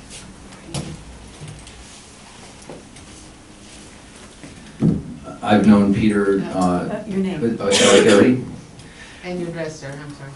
57 Prospect Avenue. I've known Peter since he came into the village and started renovating the derelict buildings on Broadway. A lot of the residents in his buildings frequent our brewery. Our staff lives in his renovated buildings. Everything he's done has been really high quality work. He supported our community in every project that he's done. We are excited to see more spaces turned over into commercial spaces and get more foot traffic down into the village. And I think this is a phenomenal project that highlights one of our greatest assets, which is the Sing Sing Kill. I hope that the zoning board will work with him. Thank you. Thank you. Anybody else here to speak on this issue? Please give your name and address. Luis Corina, 32 North Malcolm. I'm in favor of this project. I also have a business in Main Street. I think that this is not just super cool to have someone who is willing to invest this much time and money and energy. In our town, I always get very defensive when I see developers coming into our community and trying to, as people call it, gentrify. As a business owner now, you know, I've been 3 years on Main Street. I don't think there would be so much fun having something this exciting, this new in our Main Street, and you know, I'm in total favor of this. We're gonna have to double the space of First Village then. Well, we just invested. We are increasing our space by like 27 more chairs, so we can support more people coming. There you go. To our town. So yes, so whatever it takes, make it happen. Thank you, sir. Thank you. Is there anyone else that would like to speak on this particularly? Okay. I'd like a motion to close the public hearing. So moved. Do I have a second? Second. All in favor? Aye. Okay, this is a discussion of the board, the board's gonna be discussing with their attorney and their planning consultants now, so that's part of this project, the part we're at. So, me personally, this is exciting. So, what we have to be very careful of is that anything that we approve is the right thing, you know, that they pigeonholed variances into this spreadsheet, and if you think about it, maybe we should adjust our spreadsheet, as I started saying before. We should enhance our spreadsheet to have anything that we find in this particular area, especially if new projects turn Yes. down Main Street or Secor or other parts of the village where, you know, we'll need this stuff, like right on the sidewalk, which is part of the old historical thing of it, so. So what do you suggest, Sarah, that we do at this point with the variances that are here that are not quite in the right category? I think, And you mentioned briefly that he may not need some when he goes before the planning board. well, I think there's three things. We had a list here, and as long as, you know, Joe, you're in agreement, I think, as we were trying to do before, maybe it's a matter of just revising the worksheet post. A permanent If you were to revision. do that. Right. But Stuart had a question regarding density bonuses that may reduce or eliminate the Right. Could be a planning board issue, not a Density zoning units. board issue. But And what, then we also had two other, Yeah, sorry. I'm sorry, we also had two other points that we raised. okay. We just want to verify that we don't need a variance, but we don't have the information on the plan to confirm one way or the other. So if we gave a variance that they're asking for, and they moved forward with the planning board and the Board of Architectural Review, and they didn't need that variance anymore, is it just become moot? Effectively, it would, yeah, because it'd be So, subsumed by in whatever. essence, they'd have one extra variance that they don't really need? Right. Okay. What are your two concerns, though, that are not? It was just the bedroom mix. There's a Okay. certain ratio that the code requires for, let's see if I can find it quick. It's like 10% have to be, one bedroom and studios, another Right. certain percent have to be two bedroom, a certain percent have to be three bedroom. And then the final was the open space. There's a 15% required open space, Right. and it wasn't identified on the plan. I don't need, do you have an area? Well, I don't know if we discussed it with them, but it's probably another variance that you would need. And if that is what came up during their, because the extensive work they'll have to do with the planning board and the Board of Architecture Review, which is what, for anyone that doesn't know, that is one board. They could always come back for those variances at a later time. That was a question. Or maybe in light of, in the same frame of what we're line of thinking, you could grant a 15% variance, and if they, Because I don't see if open they space find in some, that. great. If they don't, they have a variance for it. Yeah, I Yeah. don't see having 15% and having parking, because I know what Correct. property they're looking at, and having parking in the rear, secure parking, because it's kind of clicky back there. Yeah, Right. yeah. So we would add on a variance You that could they grant the did not need the 15%. 15% open space. Right.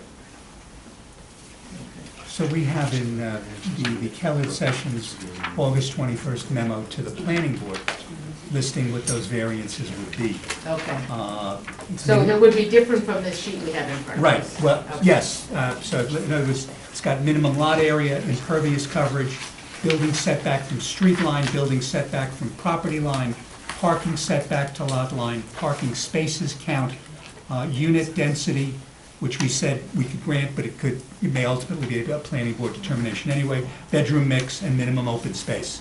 So the board could consider those. And would they not fall, I mean, we could consider all of these, and would they not fall under that same thing of not having to have parking if the planning board gave them an exemption that No, we've because run this into is, before? because that's in the. Oh, because that's- it's it's If a it's different zone. PWB, would not, that Okay, exemption because does it's a not different apply. zone, sorry. So you would have to grant them the So close. variance.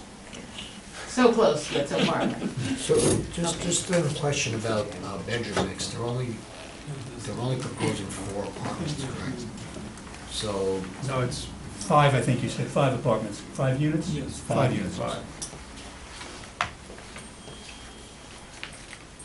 So I'd like you to officially read into the record the variances, you know, you said them, but you said Sure. them like, so that you guys can take notes if you choose, or, and if you have any questions when that's done, because it's different from this sheet. Fair enough. Let me put this in. The variances, based upon the discussions and based upon the Kellogg Sessions prior memo, there would be a minimum lot area. 40,000 square feet is required.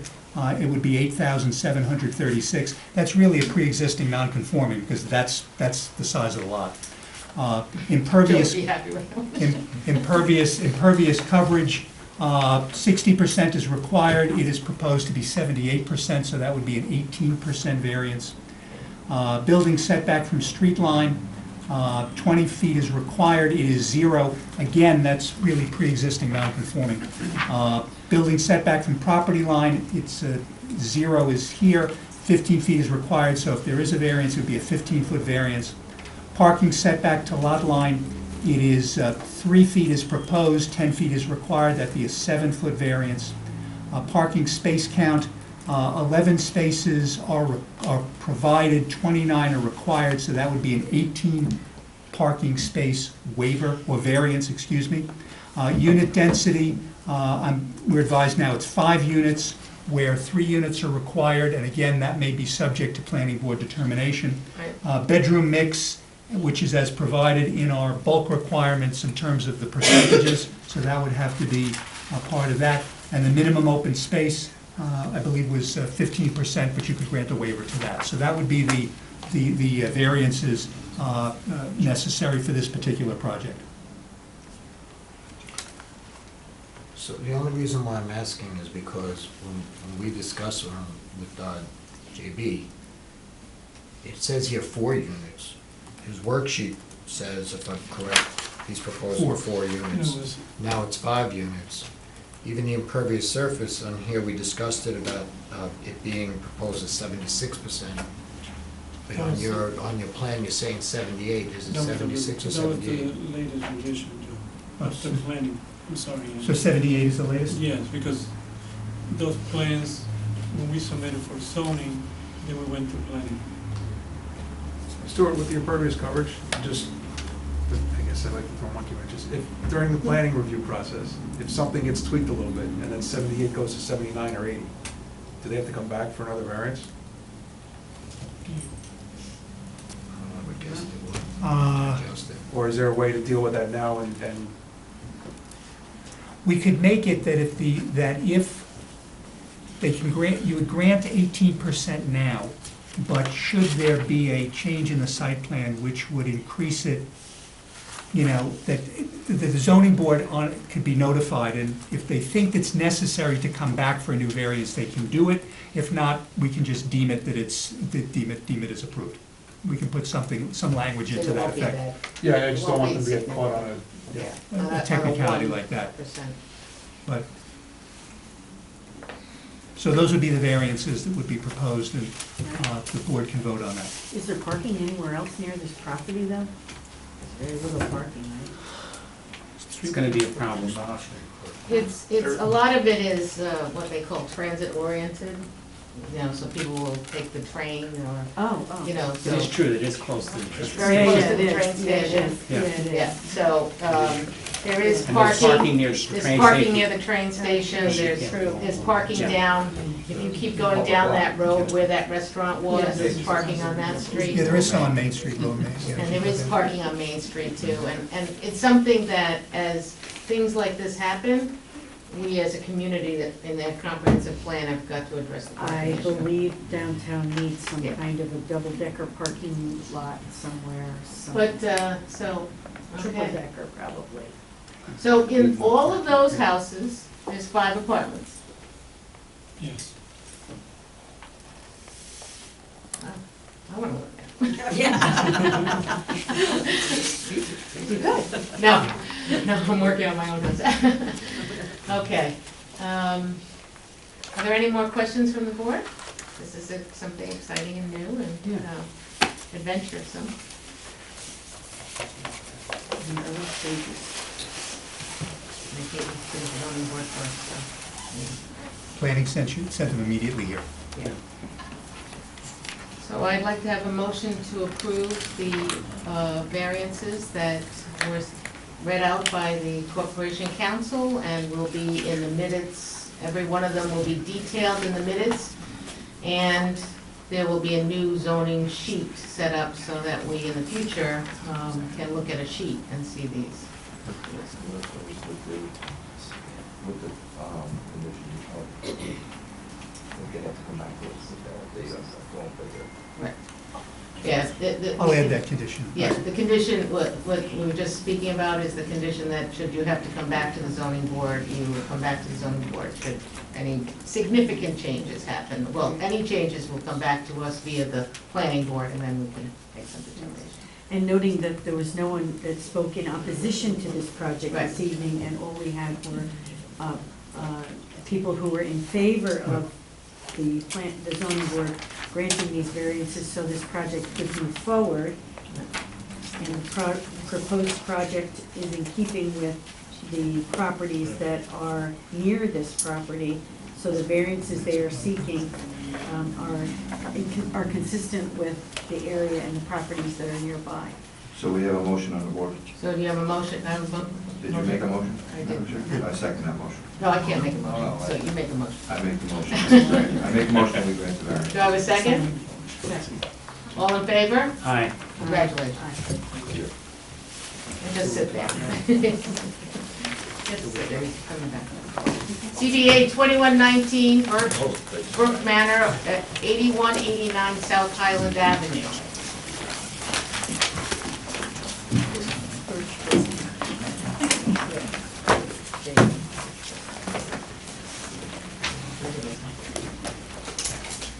Oh, I'm sorry.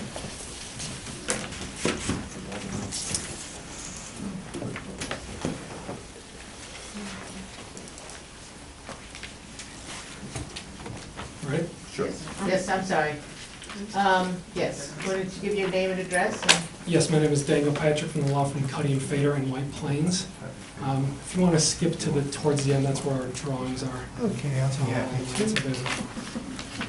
They're also in your hard copies that have been distributed to the board members. I'm joined tonight by Rajiv Kapoor. He's the representative of the applicant, the owner of the property, as well as Paul Sysak from JMC. He's part from the engineering team. Premises is 81-89 South Highland Avenue. It's a through lot that's located between South Highland Avenue and Walden Road. It's currently a 4.82 acre lot, and it's located within the MF1 multifamily residence zoning district. Currently, that entire site is developed with 5 residential apartment buildings with a total of 79 apartment units. The applicant is proposing, he's been in the process of making some significant upgrades to that property, including various things listed in your packets, such as new walkways, replacing oil tanks, other environmental improvements, including solar installations, electric car chargers, and a handful of other significant changes for the benefit of that property. The applicant is proposing to subdivide that lot and construct a 5 townhouse unit development on the eastern portion of it. If you can see in the bottom right-hand depiction, we're proposing there's also some renderings here that'll show what's proposed to look like. It's intended to be a high quality, high quality townhouse units. In order for the planning board to be able to subdivide the property, we are requesting a variance for the lot area per dwelling unit for the existing development, for the existing 79 units, because currently the lot size is deficient. The zoning code requires 3,600 square feet of lot area because of the 79 existing units. Currently, that lot is just over 210,000 square feet. So currently there's a deficit of 90,211 square feet. because we're subdividing it, we're increasing the amount that the lot area per dwelling does not comply. We're increasing that non-compliance by, we're reducing lot one, the lot with the existing apartments, to just over 161,000 square feet, creating a deficit of 139, just over 139,000 square feet. So what you're looking at right here is the proposed development on the eastern portion of the lot. Right. This development is fully code compliant. It does not require any variances for this application, for this development. It's simply the reducing of the lot size of the already too small lot. On the existing building. Correct, yes, because those buildings were built in the 1940s prior to the village adopting the lot area per dwelling unit requirements. So it was complying at the time. Adoption of the zoning code, amendment of the zoning code applying these restrictions created a non-conformance. So nothing has been expanded there since. This is now the first time that any of the non-conformities are being expanded. So we're hereby requesting an area variance relief, essentially to subdivide the lot, but in furtherance of the proposal to build 5 townhouse-style units. I've included in the packet, I did some research looking at the GIS website, and there's a number of other multifamily units within the zone and within very close proximity to this existing site. Most of them currently have non-existing or non-conforming lot area per dwelling unit. The ranges from approximately, from as little as 596 square feet per unit to just over 3,600 square feet per unit. Currently, the applicant has roughly 2,600 square feet per unit, and it's reducing that to about 2,000 square feet per unit. In the beginning, you mentioned something about, okay, you're gonna, in this other new lot, if you're allowed to subdivide, you're gonna have brand-new townhouses, and the other buildings are old, you told me? Yeah, Are they but gonna fix them up, or? they've been in the process of major improvements, as I've listed on page, you can see them on page 2 of the application letter that we submitted. Yeah, so it's been aesthetic things, so new walkways, new lighting, like I said, some environmental improvements, some solar installations, electric car chargers, replacing oil tanks, new windows to prevent leaks, just renovations to the overall apartments and the hallways in general, insulated roofs. So he's been, Rajiv here, his family's owned We this took property. possession of it a few years ago, and it Fixing wasn't them in up? the great shape, so Yeah. we've been working on a lot of the property to get it tip-top and be able to pass it on one day to the next generation. The rentals, right? It's a rental. The rentals, property. We've issued a number of permits over the last year or so for renovations. I think we had them in front of us with fence. Wasn't the swimming pool fence, isn't that the property? No, I don't think it was this. No, there's no pool. Oh, it's no pool? But the applicant has given us, we've issued permits for renovations to apartments, I believe. And like you said, to walkways, exterior stuff, removals of some oil tanks, so they have been doing a lot of improvements. And the application for the planning boards and furtherance of kind of really increasing the value of this lot and really the benefit that this lot can provide, because currently the eastern portion's undeveloped, and there's what we think is a lot of potential for something like this for people looking to downsize or people looking for a quiet area, And which, how many townhouses are you proposing? 5. Oh, 5. Yeah. And So they're it's gonna be just- sold or rentals too? They're gonna be developed as for sale, but I believe they're gonna be rented. It's gonna be market driven. We don't have that answer yet, but we're Yeah, gonna it leave it at doesn't that. matter, yeah, it doesn't matter. Most people, developers like rental. And they'll come out onto Walden. Walden Road. Yeah. Only 5 residences. Did you, did they ask people?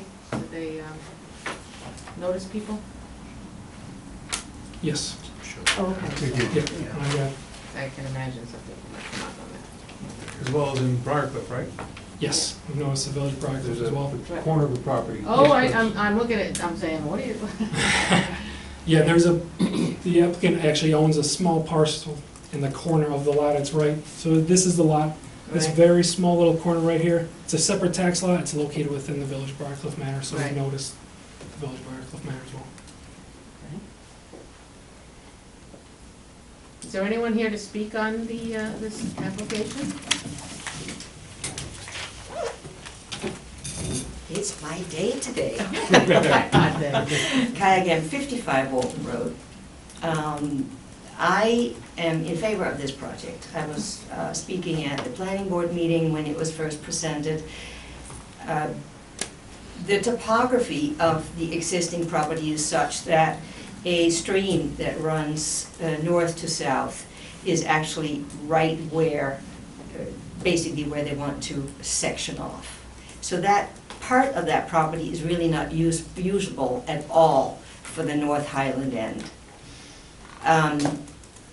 Currently, that is just flowing into the Phelps property, so it's sort of in one section.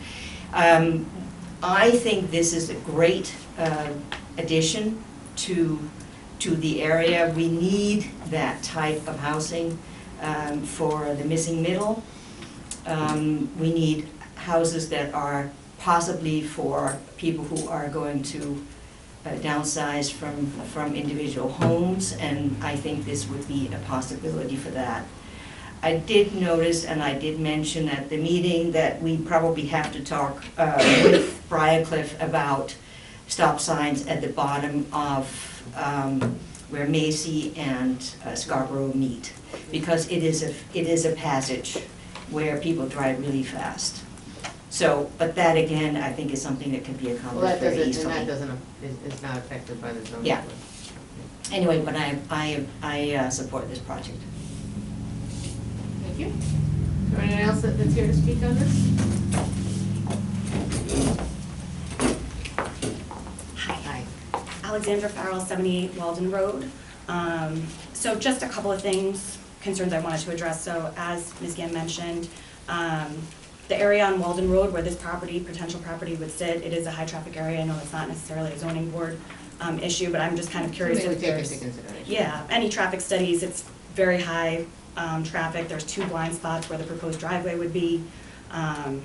It's, 2 blind turns, limited sight distance. It can create a life safety issue. It's a little dangerous.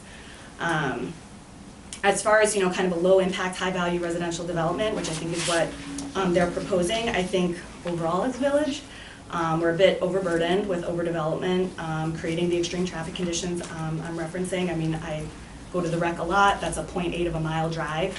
It can take 15 minutes any time of day, 7 a.m., 7 p.m., noon, weekends. I'm there all the time. It should be a 3-minute drive or an 18-minute walk. Overcrowding in our schools, I'm sure everyone has, very familiar with that. There were 42 children on the wait list for pre-K this year. That program is capped. So those children, can't get in, but starting in kindergarten, it's no longer capped. So while that program utilizes a lottery, going forward, starting in kindergarten, we're just kind of perpetuating the problem here. So I think the other piece is the environmental impact. I understand that it won't impact the stream or the brook behind it, which is great. But there's tons of trees in there. That's tons of, open kind of forest walking trail area. We don't have a lot of that in the village. A lot of what we do have gets developed on. What are the, what are the limits that we have as far as what we want to preserve? I do think that the townhouses would significantly change the character of the neighborhood on the Walden Road side. I know there are the apartments on the existing South Highland, but on the Walden Road side, it's primarily, single-family homes, maybe a couple of 2-family. Where the entrance would be, that's where it's surrounded by with single-family. I think it should really be considered as part of Walden Road versus a lot of the applications are all saying Highland Avenue. I think that's a bit deceiving. This is an entrance on Walden. As far as properties that were surveyed, I understand within the 100 square feet, or 100 feet, I'm sorry, I'm not familiar. Those are all single-family homes. And then I think, we talked a little bit already about the existing lot being non-conforming. This extension would be an expansion of that nonconformity. I don't know what the plan is from a village perspective, zoning or planning, as far as nonconformity is concerned, but I would assume that we would not want to look to continue nonconforming development. We maybe want to move into conforming development.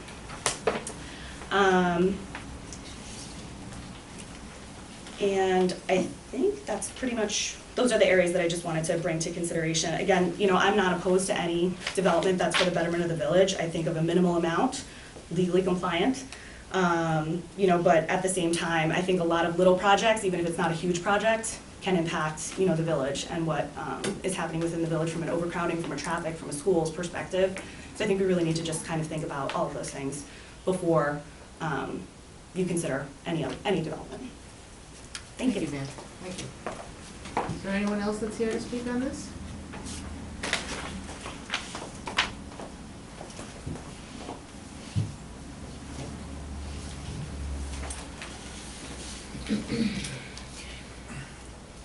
Do I have a motion to close the public hearing? Second. All in favor? Aye.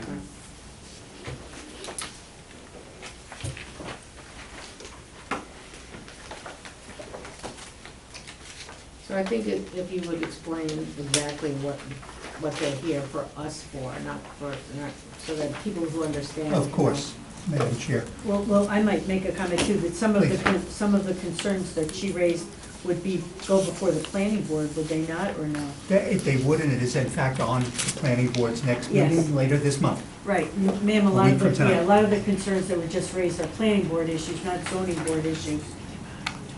Correct. And in fact, we received a letter today from the Village of Briarcliff Manor with some comments with regard to the planning board proposal. Yeah, so they might want to go to the planning So board with that's those out. issues. But Yeah. what's before this board tonight explicitly relates to simply lot size.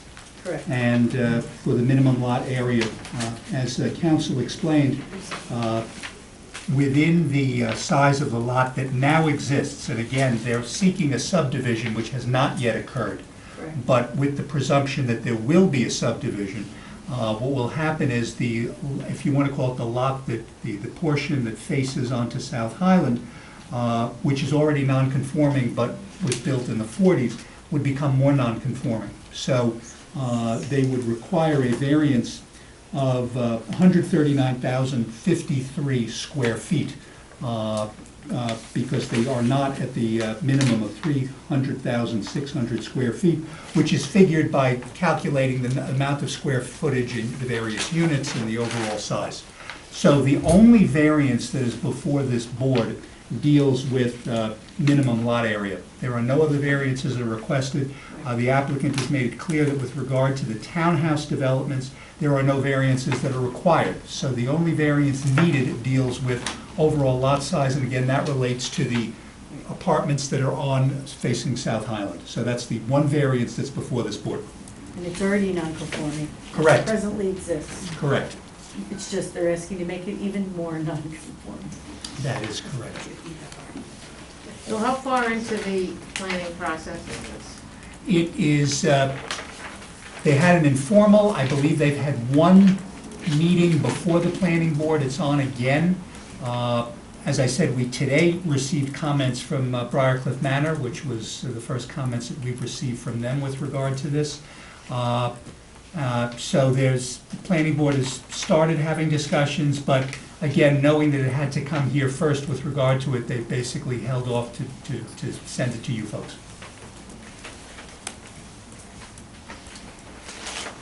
But those issues of traffic, stop signs, and those will all come before the planning board as Correct. issues to be discussed as part of the site plan approval process. Correct. They don't come before us. So the comments that came in from Briarcliff Manor, is there anything that has?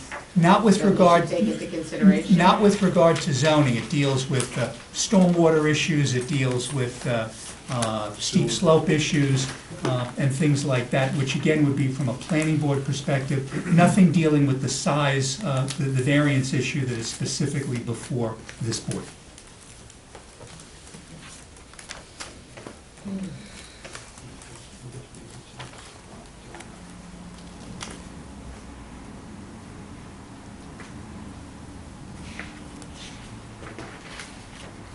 It's a major variance to ask for. Well, but you don't look at it just in terms of the raw number, you look in terms of the overall area, and it's needed because to subdivide, it's gonna then become two separate tax lots. This is now one tax lot, Right. so it would become a second tax lot for where the 5 townhouses would be located. So in order to do that, for them to comply, they would need to basically treat, let's call it the new Lot A, as a separate tax lot, and that would require the variance. But the size of the variance itself, in terms of the raw numbers, is not the only factor in terms of looking at how large the particular variance is. Again, part of it's because it's apartments, and you're Right. measuring, square footage of each apartment and then multiplying it out. Right, and very often apartments are on a city lot. You don't have any other green space or additional space for the confines of the buildings. And it already is a non-conforming lot if you do the square footage, so per unit, per number of, how much land you need for them. It's already non-conforming. I have no problem with granting this application. I want you to, especially the young lady that came up and spoke to us, that she should speak again in front of the planning board. Well, you Because can't tell her what to do. I- You can I'm tell her just- that those are planning board Okay. issues. Yes, okay. That those are planning board issues, not for us. But I just want to say that, just because if the variance is given, it still has a long process to go through. Right. That's all I was getting to. Right. They are planning board issues. Does anybody else have any questions on this? I don't.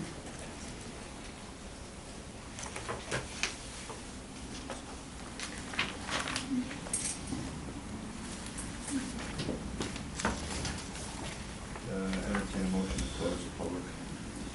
Yeah, do I, I think you've already closed it. We already did that. Already We already closed it. did that. Yeah, we're on discussion now. We already did that. I know.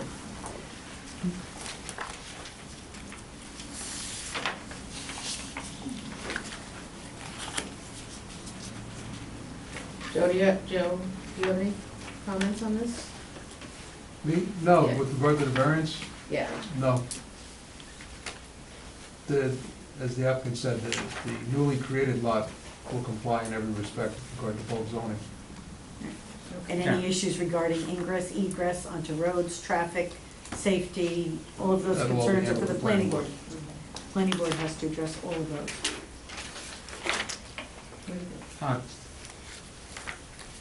I think we have our limits to what we can consider, and I think the planning board issues have to be taken up there. Right. We just have to make a decision based on the code and the presentation that we've heard and the considerations that have been presented that way, so I think we can move forward.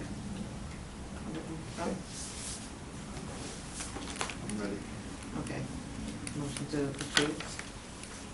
You want to approve or do you want to? So moved. Motion to Second. approve? Second? All in favor? Aye. Again, long road still. Yes. Well, no question. Thank you, sir. Thank you very much. Thank you. Thank you. ZBA 2219, 1416 Brandon.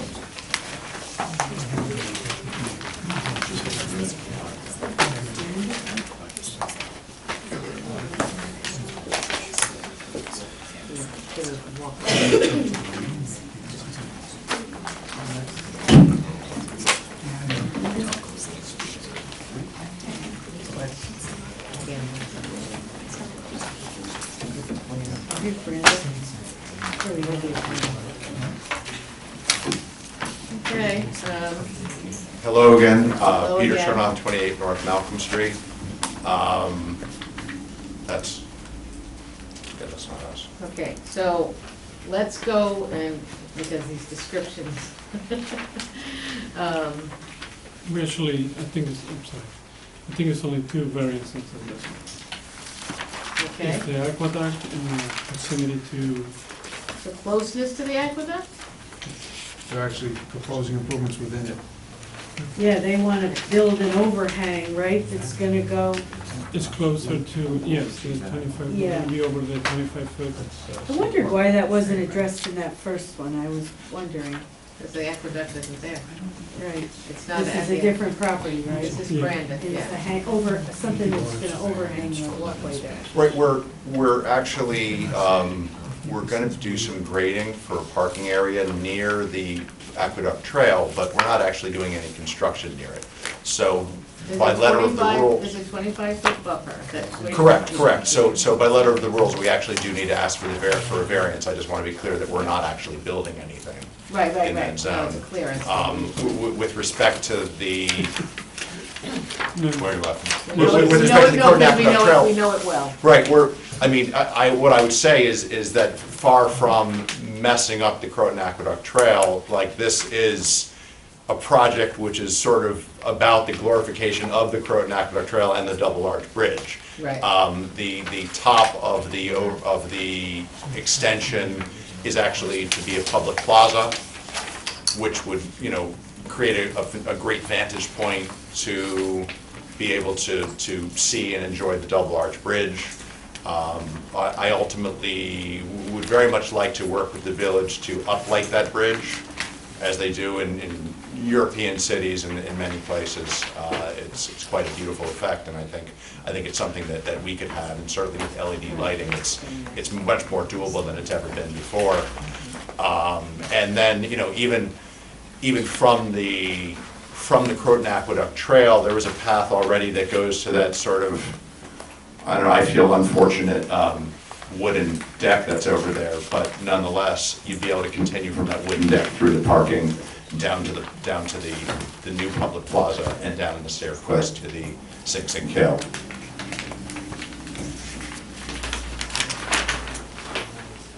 Yeah.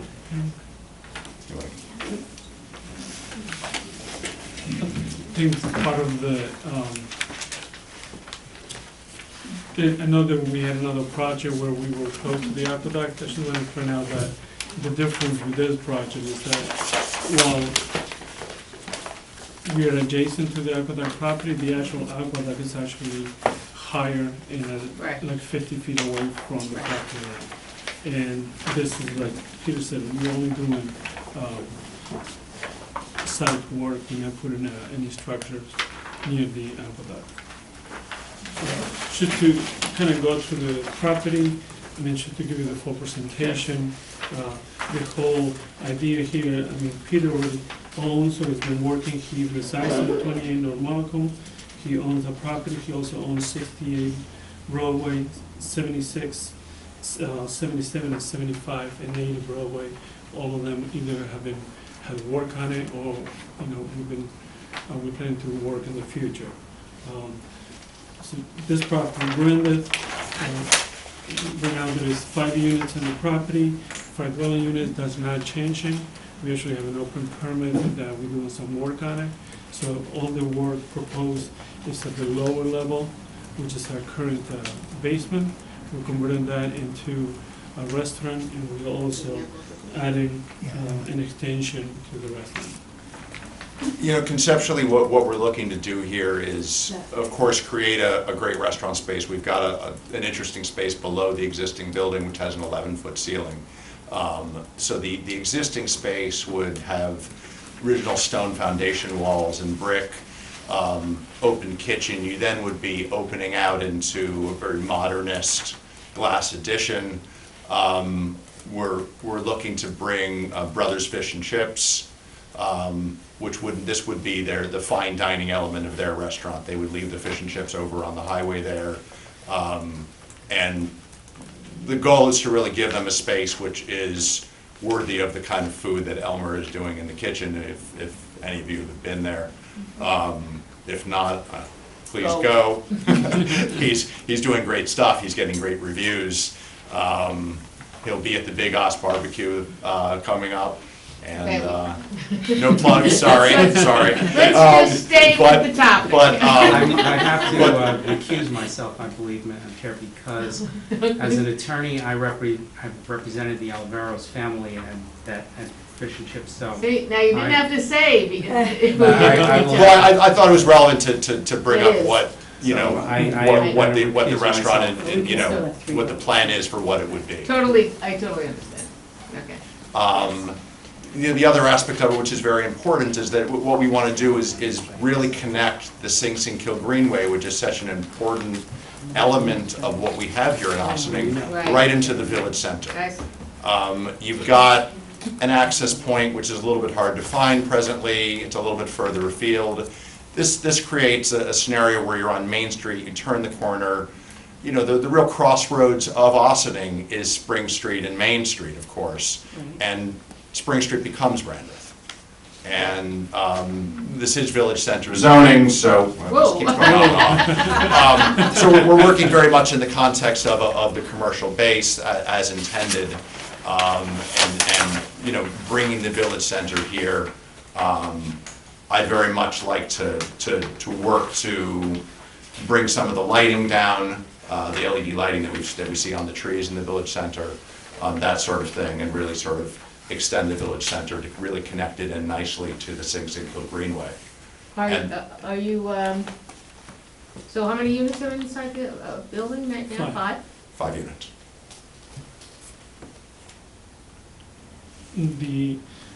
What you see from the street, the units, I mean, we currently do work on it, but we're not proposing, as part of this, we're not proposing any change at that level. You only be seeing that plaza, which will be the roof of the addition. So I'm understanding, I guess, on the worksheet, are we adding a variance for the buffer for the water course? Yeah, Okay, because it says 0. it is 0. Buffer for the aqueduct, you mean? Yeah, Well, it he has- says he has 25-foot buffer, but then it But he also has says... also for the water course, so he's got, Yeah, he's zero. he's put down 2. So 0, because you we're have to right have there. a 25-foot, and you're proposing it to have 0 setback? Right, because So we you are need a going to variance this, for 25? yeah, Oh, so you want, yeah. because we're connecting to Sing Sing Kill, so I mean, correct me if I'm wrong, Oh. Joe, that means that we Oh, go to right. 0, because we're gonna be That's- connecting. That's how I would take it. Have you reached out to the Office of Parks at all regarding the work you're proposing in the aqueduct property? We're not proposing, we reduced that work, we moved it back. You've got, That you've was got original. grading you're proposing in the, That is, we submitted a different, there should be there's a plan, Joe, that, we did this based on the comments from the planning board. right? Yeah. So how are you making that, well, There's gonna be a retaining wall there, so we're doing it inside the property. and do you have, the We plan will that I have- have doesn't show the property line beyond yours, so the aqueduct property and the village parcel to the, what is it? Right, the village parcel will, There on. we'll have to show the village parcel as part of the planning, but, Just want to be sure where that Yes. lot line is, so that you're not, right, we know whose property you're building on and to what extent, right? yes. So we will show the property line for the village, we'll include that in there. So I'm still confused. The code says you have to leave a 25-foot buffer. You're proposing no buffer, which means you need a Right. variance of 25 feet. Right. For the It water, says 0. for the water course. Right. It says 0. For the aqueduct as well. Okay. Oh, okay, so You we're need proposing, 25 feet for 0. both. We're proposing to be 0 away from it, so we're requesting 25. 25 foot, you Yeah. want to do the whole, you Yeah. want to do away with the whole 25-foot buffer. For both water course and an aqueduct. Mhm. And and you're gonna build that in it? The pavilion, it's public and the steps going down? That's That- part of the addition, that's part of the restaurant, and then in the side of the restaurant, there's a door, and that will bring it down to the To the Sing wall. Sing Greenway. do they need any variances that they're in the Kill Brook? Well, that's coming to the water course one. Okay. That's the 25 Oh. feet to the water course. Because we're at the village center, everything that complies with zoning except those 2 items, which is the aqueduct and the water course. And the parking waiver you're gonna seek from the planning Yes. board. Mhm. Is there anything that you need to get, whether it's through a state agency or for actually constructing that close onto the Kilbrook? I think that's part of the planning. You're gonna have FEMA floodplain Right. development, Right. right? So Yeah. you'll need to deal with that issue with, I guess, site plan approval. Mhm. And at some point, you're gonna have to hear from the Office of Parks for, I would imagine, you're building immediately adjacent to their property. They may or may not have something to say, but Certainly has to be active, we'll have right. to hear from them prior to site plan approval. Adjacent. We heard from them before. But you still have to get. Right. Okay, so you're, all right, so I'm gonna ask you to, are you done? I'm gonna ask you to sit down, so we're gonna then hear from anyone that wants to speak on this. If I could just add one element of looking forward relative to this project, is that in addition to doing this, and this doesn't pertain immediately to this, except would be that a goal of ours is to create an art space out of the Sing Sing Kill Greenway. And so that would encompass the land, that the sites that I own, where we would be building platforms on them to display art, potentially have performances, installations, et cetera. And, you know, hopefully get the village to participate on some of the village-owned parcels. Presumably, we'd be able to get the other landlord to cooperate as well. But that's a sort of future goal I just wanted to But I have mention. another question though, so that Yes. walkway, if you go up and onto that platform, you're heading into the restaurant from there? The staircase brings you up to the restaurant, you can then continue up to the stairs Right. to the public plaza and to the Okay. street. But you understand, probably when people are walking on that, they want it to be open space, I would imagine. Isn't that the walkway down there? Yeah. Yes. Well, Down here is. Right, you're building a building there then in the open space, basically. well, the open space, which is my land. It's his land. It's your, yeah, it is your land, it is, but there's supposed to be the 25-foot buffer. It is your land. Right, but I mean, I'm sorry, I don't understand your comment. Well, what you, let me say, when you're walking down the Kill Brook pathway that's been created, you're Right. in a different world, it's very, well, hopefully, most of the spaces are very, very lush. And, you know, it interrupts that. That's all she's saying. It's that the building, putting something, the platform there with the restaurant and stuff, might interrupt that walkway. And you're saying that you're gonna do that in other spaces too along that walkway where you have buildings anyway, right? So what's the Well, comment? I'm not What's the saying I comment? am, I'm saying it's something which I would like to pursue. Yeah. But, you know, at this point, you do have the bridge, you do have a sort of, you know, there are sewer connections and so forth underneath. It's not an undisturbed, pristine portion of the walkway. I mean, I do hear you relative to that, but at this point of the walkway, it's not really that. I mean, you have that bridge, there's a sort of chicken wire fence on top of it presently. My building is right there and so forth. In the stairways is what's coming close to that 0 line, because Yeah, the why do you building need a itself, stairway to go down? Why don't Because you the just have a building- little the deck building is on about the back of the restaurant? the building is about 7-8 feet away from that. Well, because part of the goal here is to connect the Six and Kill Greenway into the center of town. But for Another this, pathway- It's another pathway to get down. you've got to onto the- continue all the way over by the rec center and then sort of double back. It's not really the same kind of thing where one might have dinner or a coffee on Main Street, continue around the corner and directly, you know, into the Six and Kill Greenway. It's not the same kind of access. I mean, we're also, you know, looking at sort of the cohesion of the village. You know, somebody who's on the waterfront who comes up the Greenway now connects directly into our Main Street, which is a great asset of Ossining. It starts to connect things in a better manner. Well, you're just asking for a variance from us, but you gotta do an EAF and all that. Oh, no, You have to we- do all we that are- with the yeah. planning board. Right, we Sure, are. sure. SECR might Yeah. get involved, you got water going along there, Oh, yeah, so yes. you have a lot of issues. So I think I think Oh, it's not time- easy. I think time is getting late, and I would like to hear from anyone that would like to comment on this particular project. Because I know we have somebody here. Yes, I'm back. Good evening. Yvonne Bird from Miranda Street.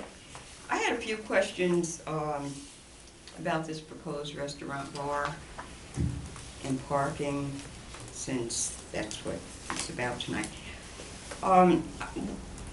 Can anyone tell me the capacity of this restaurant bar, and if a new development is proposed, what parking, how many parking spaces are required?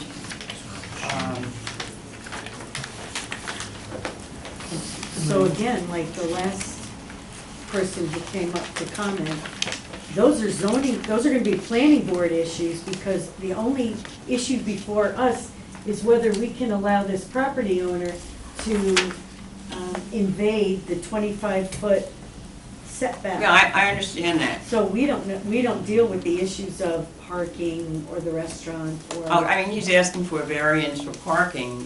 He's actually gonna get a waiver, he's gonna request a waiver from the planning board. From the planning board. Because Right. he can get an Oh, exemption. yeah, he's gonna go to the Ordinarily, planning you board. get a waiver, you get a variance from the zoning board, but for the zone that they're in, they can get a waiver from the planning board, and that's what they will request for parking. And they'd Okay. be- So just so you know, according to their zoning worksheet, the requirement is for 31 and a half parking spaces. They currently have 2 parking spaces. They would be providing 21, so they would be looking for a waiver of 10.5 parking spaces. And that would be requested from the planning board. Okay, because when I was here before, and it was before the planning board, only eight parking spaces were talked about at that time. That's a different board that you. I understand that, but Okay. that's why I was asking about the number of parking spaces, but now I hear that something new is going to be presented to the planning board, I guess, next go round. And I know they spoke about the Kilbrook access. I think all of us know that there's a wonderful access right on Broadway at the community center. If you're on Brandreth, I don't know if anybody's familiar with Brandreth Street or Leonard Street. I think we're all very familiar. Okay, so Little Brandreth Street, right off Spring Street, if you go into the parking lots up there, that's Leonard Street. And if you just go down the hill, you already have access to the Kilbrook walkway. So I don't know why there's a lot of discussion about gaining access to Kilbrook. It's there already, beautiful. It was done very nicely, and there's also another one on Central Avenue. So I just wanted to mention it again. But I will be at the And planning. you live on Brandon, right now? Yes, yeah. Little four-house residential street that we don't want to see disturbed. Thank you. Yes, sir. Yeah, I'll make a statement. My name is Aaron Moore, I'm from Ossining. And having been in construction, I'm looking at this picture. It's got these, I'm gonna call it I-beams for lack of a better term at this point, going down into the ground holding up the deck. You guys should remember 80 Main Street, which collapsed down the hill. Most likely it's because of the construction that was done in order to build that house, that building. You have the same situation here as with the other property you guys was talking about, 65 Main Street. So I want you to realize that, again, we appreciate your statements and everything, and if you have those kind of concerns, you should go to the planning board. Everyone should have those concerns. You want another collapse? I would think that if construction, again, the construction would have to be done very, very carefully. You're absolutely right on that. Somebody made a mistake before.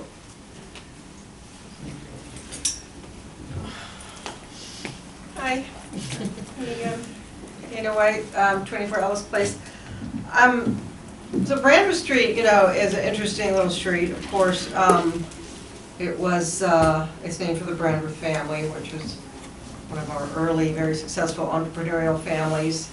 Benjamin Brandreth kind of put Sing Sing Village on the map back in the 19th century with his pills.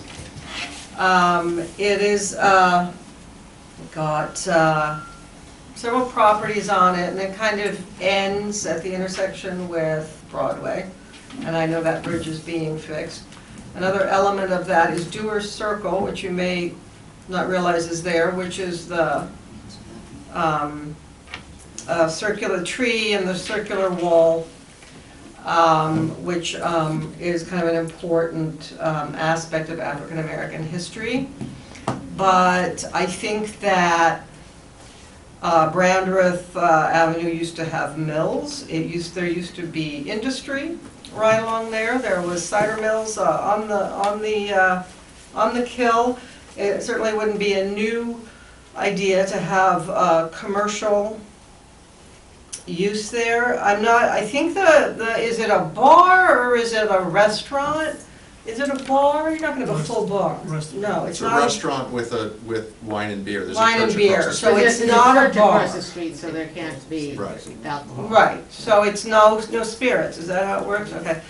I think that it would be great to pull more people down Brandreth, and to experience how cool it is. And I don't think it's, just wouldn't be kind of a loud sort of place. It would be a nice, great restaurant to have a nice piece of fish. As for building, I don't know, but I think it's another innovative idea and certainly worth. I don't know that much, but I know that there was a variance given on Spring Street from the aqueduct that was 8 feet or 12 feet. So there, there's a precedent for that. But I think it's, I think it's a nice, low-key, beautiful addition to the village, and it is part of our downtown. So, thanks. Thank you. Anyone else want to speak? We're not approving any construction here tonight, just so everybody knows. We are only. We're not approving any construction of any of the pictures that you see up there. Okay, I'll try not to speak on anything that has to do with the planning board. Correct. When we had the We Can Do It site, which was the open parking lot that now has a building on it, there was a very clear connection between Leonard Street, the parking lots, the overpass, and the path down to the rec center. When that building was built, good or bad, that got closed off. And then suddenly Leonard Street became the backside of Main. Nobody knows that it's Leonard Street except for the few people of us who live here. Right. Then became the backside. The building and the back are not being kept. The only place on Leonard that has a nice, front yard, so to speak, is Dream Drapery. I believe that doing something like this is going to make Brandreth and Leonard look like a front yard again. And I think that's a very important part in my support for this project. Apart from the fact that it also will bring all the connectivity that Peter has mentioned, and that it can bring another element of art, performance, whatnot. We have too many backsides to the village, and I think we need to have every street feel that they are a front. And I think it can help both Brandreth and Leonard Street. Thank you.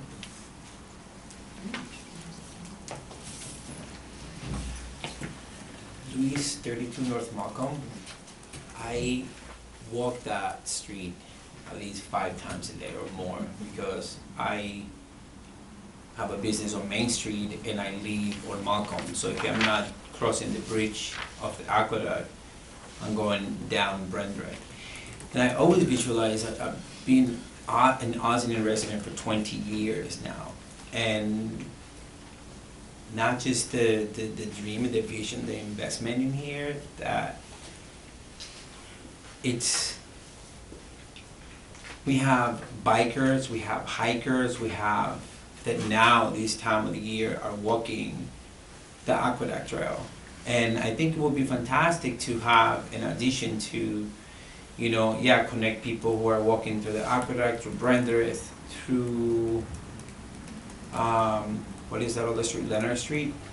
And then going down the Sing Sing, you know, you can either, from both directions, from the rec center and from Central, will make a nice circle there, so. And it will, you know, it will make me wanna walk down and support this business, which Elmer from Brothers Fish and Chip is my friend. Also, I would love to have him closer so I don't have to walk down to 9. I can just walk down to the Aqueduct to that restaurant. And he already has. I mean, it's I think it would be fantastic to have that. Thank you. Thank you. Thank you.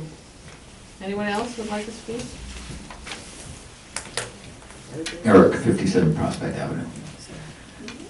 As an owner of a business on the Aqueduct Trail, I'm generally opposed to anything infringing on the buffer. This is the opposite of that. This actually amplifies the park aspect of the Aqueduct Trail and encourages people to enjoy and appreciate it. So I am all for the variance to infringe upon that buffer. Also, as far as access to the Sing Sing Kill, the proposed plan reminds me of the high rail on the west side of Manhattan.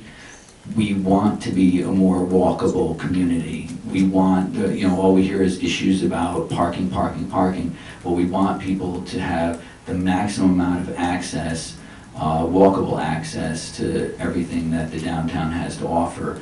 And to be able to have another point to come and enjoy the Sing Sing Trailway, I think is fantastic. And I hope there are more options to do so in the future. You just named it the High Line on the Sing Sing Kill. There you go. Okay, is there anyone else that would like to speak?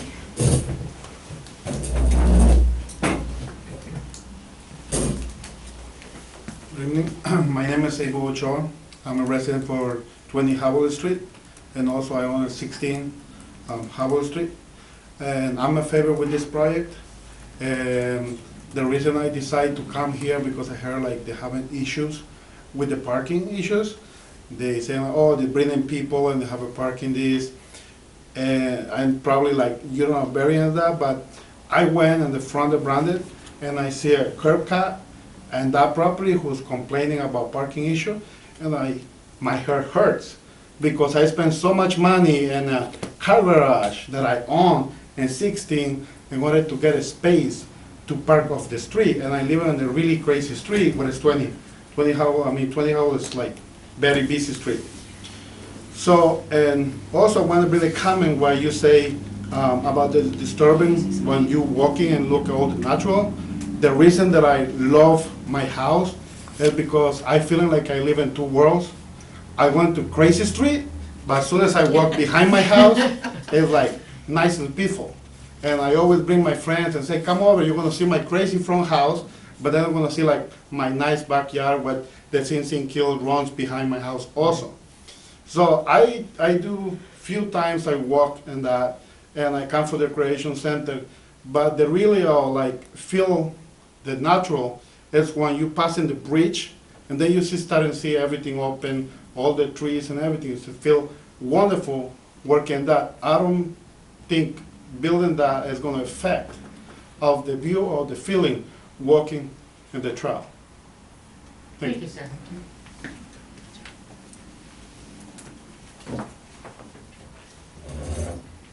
So, Stuart, do you want to tell us what the exact? Yes. The two variances that are requested by the applicant would be a 25-foot variance from the watercourse. Currently, our code requires a 25-foot buffer from any watercourse. The second variance would be a 25-foot variance from the current requirement of a 25-foot buffer from the old Croton Aqueduct as required by the code.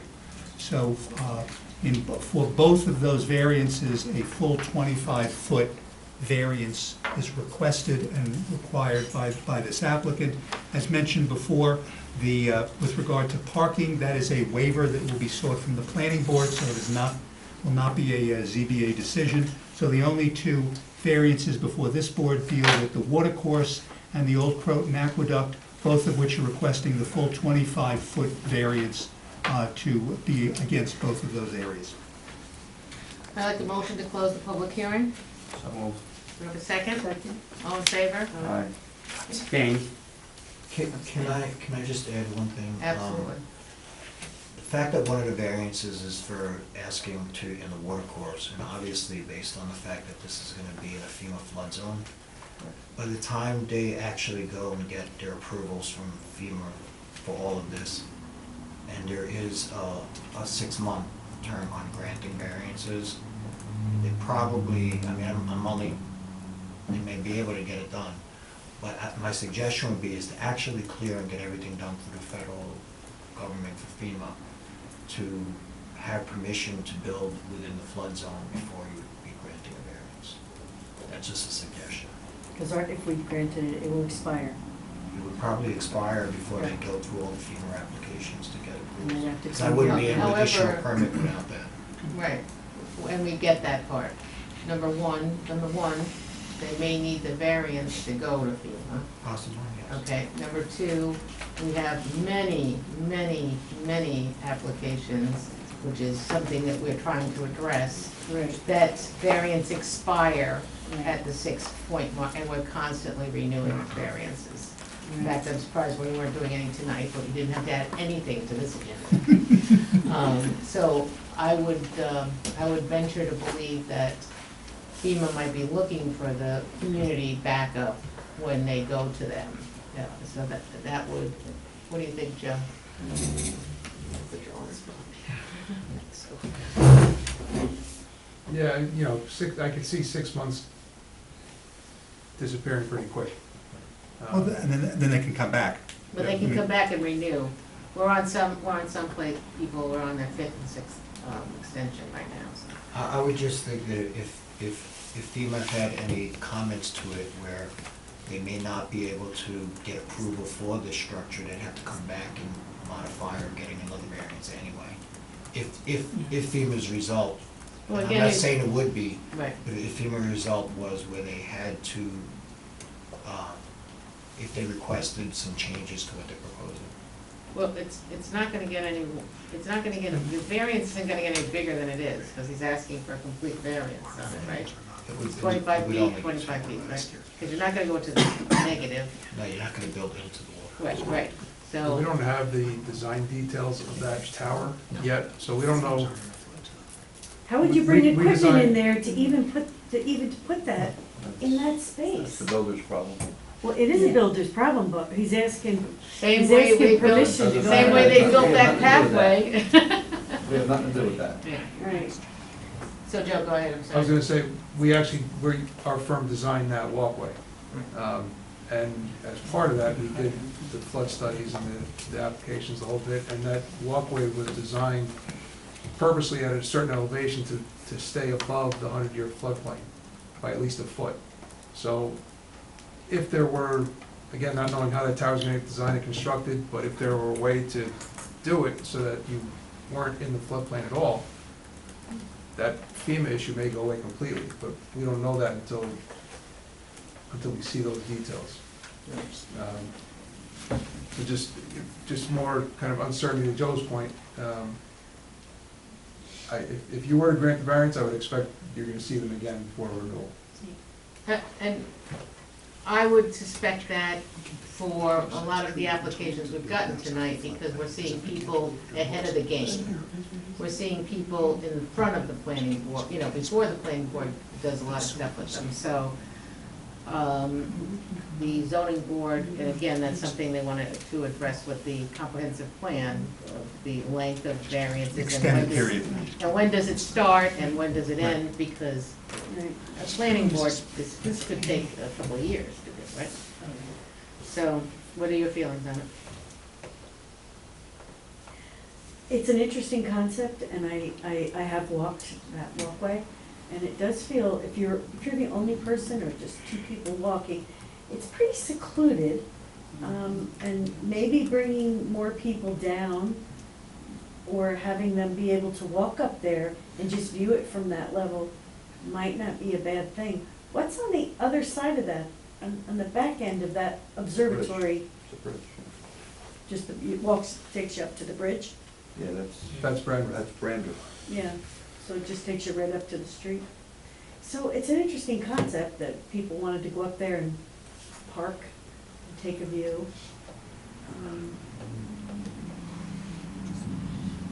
And we should be forward-thinking and get more people out to walk on it. That might encourage more use. So, you know, and other people are gonna be opposed to it because they're gonna say, how do people let them do that? Because this should be private and serene and, you know, but. I would say that they have thought of different ways of getting down to that walkway besides the, you know, right now it starts at, it's two places. It starts at the rec center and ends on Central Avenue. That's it, Like, correct. in Zombieland, you know, just, a staircase just goes up, poof. So I think that if you get more people, using, bringing people down, it's part of, to me, it's part of economic development. Yeah, yeah. Well, for example, the walkway over the Hudson at Poughkeepsie, there's Yes. one section where there's an elevator, you can get up to it, and there's a lot of ways that you can get up on and off Right. to frequent businesses, Right. and, you know, this is sort of like that. Yeah. So, I guess. Start. It's just, yeah, I guess. And taking into consideration that there are parking lots right before this property. Yeah. There is where they call Leonard Street, but that's a back parking lot. There is parking that people won't bother the people that live there, and, you know, there is like 4 or 5 houses there. Yeah. Who's gonna pick up the litter on top then? Well, Who's you know, gonna It's not pick? even worked out yet. Who's you know, gonna we're pick talking up about litter the, up? we're talking about the 25-foot buffer zone, but they had no problem putting a pathway all the way down the middle of it. So, I don't have an issue with it, but I'm gonna throw you a different spin on it. This is also an access point for any type of emergency situation. That it's, you know, it's not in the middle, but it's, Yeah, you know, that's a good maybe point. that's something in a design issue that could be addressed as an access point for ambulance, fire, whatever. Yeah. Because it's a long way, and Yeah. I've trained on it, it's a long way from one end to the other. Oh, it is. And look at it, a Walked little it. wheelchair lift. So, Yeah, yeah. So that's. Again, we want to emphasize to people, this is only a variant, Right. it's not only a variance, it's a very important part of this process, but it's a variance, and the heavy lifting is done at the planning board, Board of Architectural Review, all of the outside agencies that have to be dealt with for this property and all the other properties that we've seen tonight, so, All right, so, I think so. I have a motion to approve these 2 variances. So moved. second. All in favor? Aye. One abstention. Okay, very good. Done. Any chance I could ask a question? It's 10 o'clock at night, we still have work to do. Is it important? Well, just to the gentleman from Keller Sessions, I'm interested in what you said about the 100-year floodplain. Structurally speaking, I know I can absolutely build that staircase in a way that it doesn't actually have footings that go below. You will take that up walkway. with that gentleman. Can I? Okay. At the planning board. Yeah, Okay. that's a planning board issue. And then relative to somebody's comment about the trash, I would say, yeah, the trash is a problem.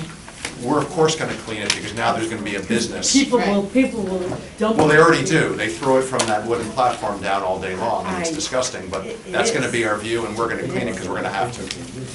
Thank you. Do I have a motion to accept the minutes and the resolutions from the, was it September 10th? I have to I abstain, move. I wasn't I move. present. And do you have a second? Aye, second. And all in favor? Aye. And one abstention. I wasn't here. Thank you, everyone. Thank you, Kathy.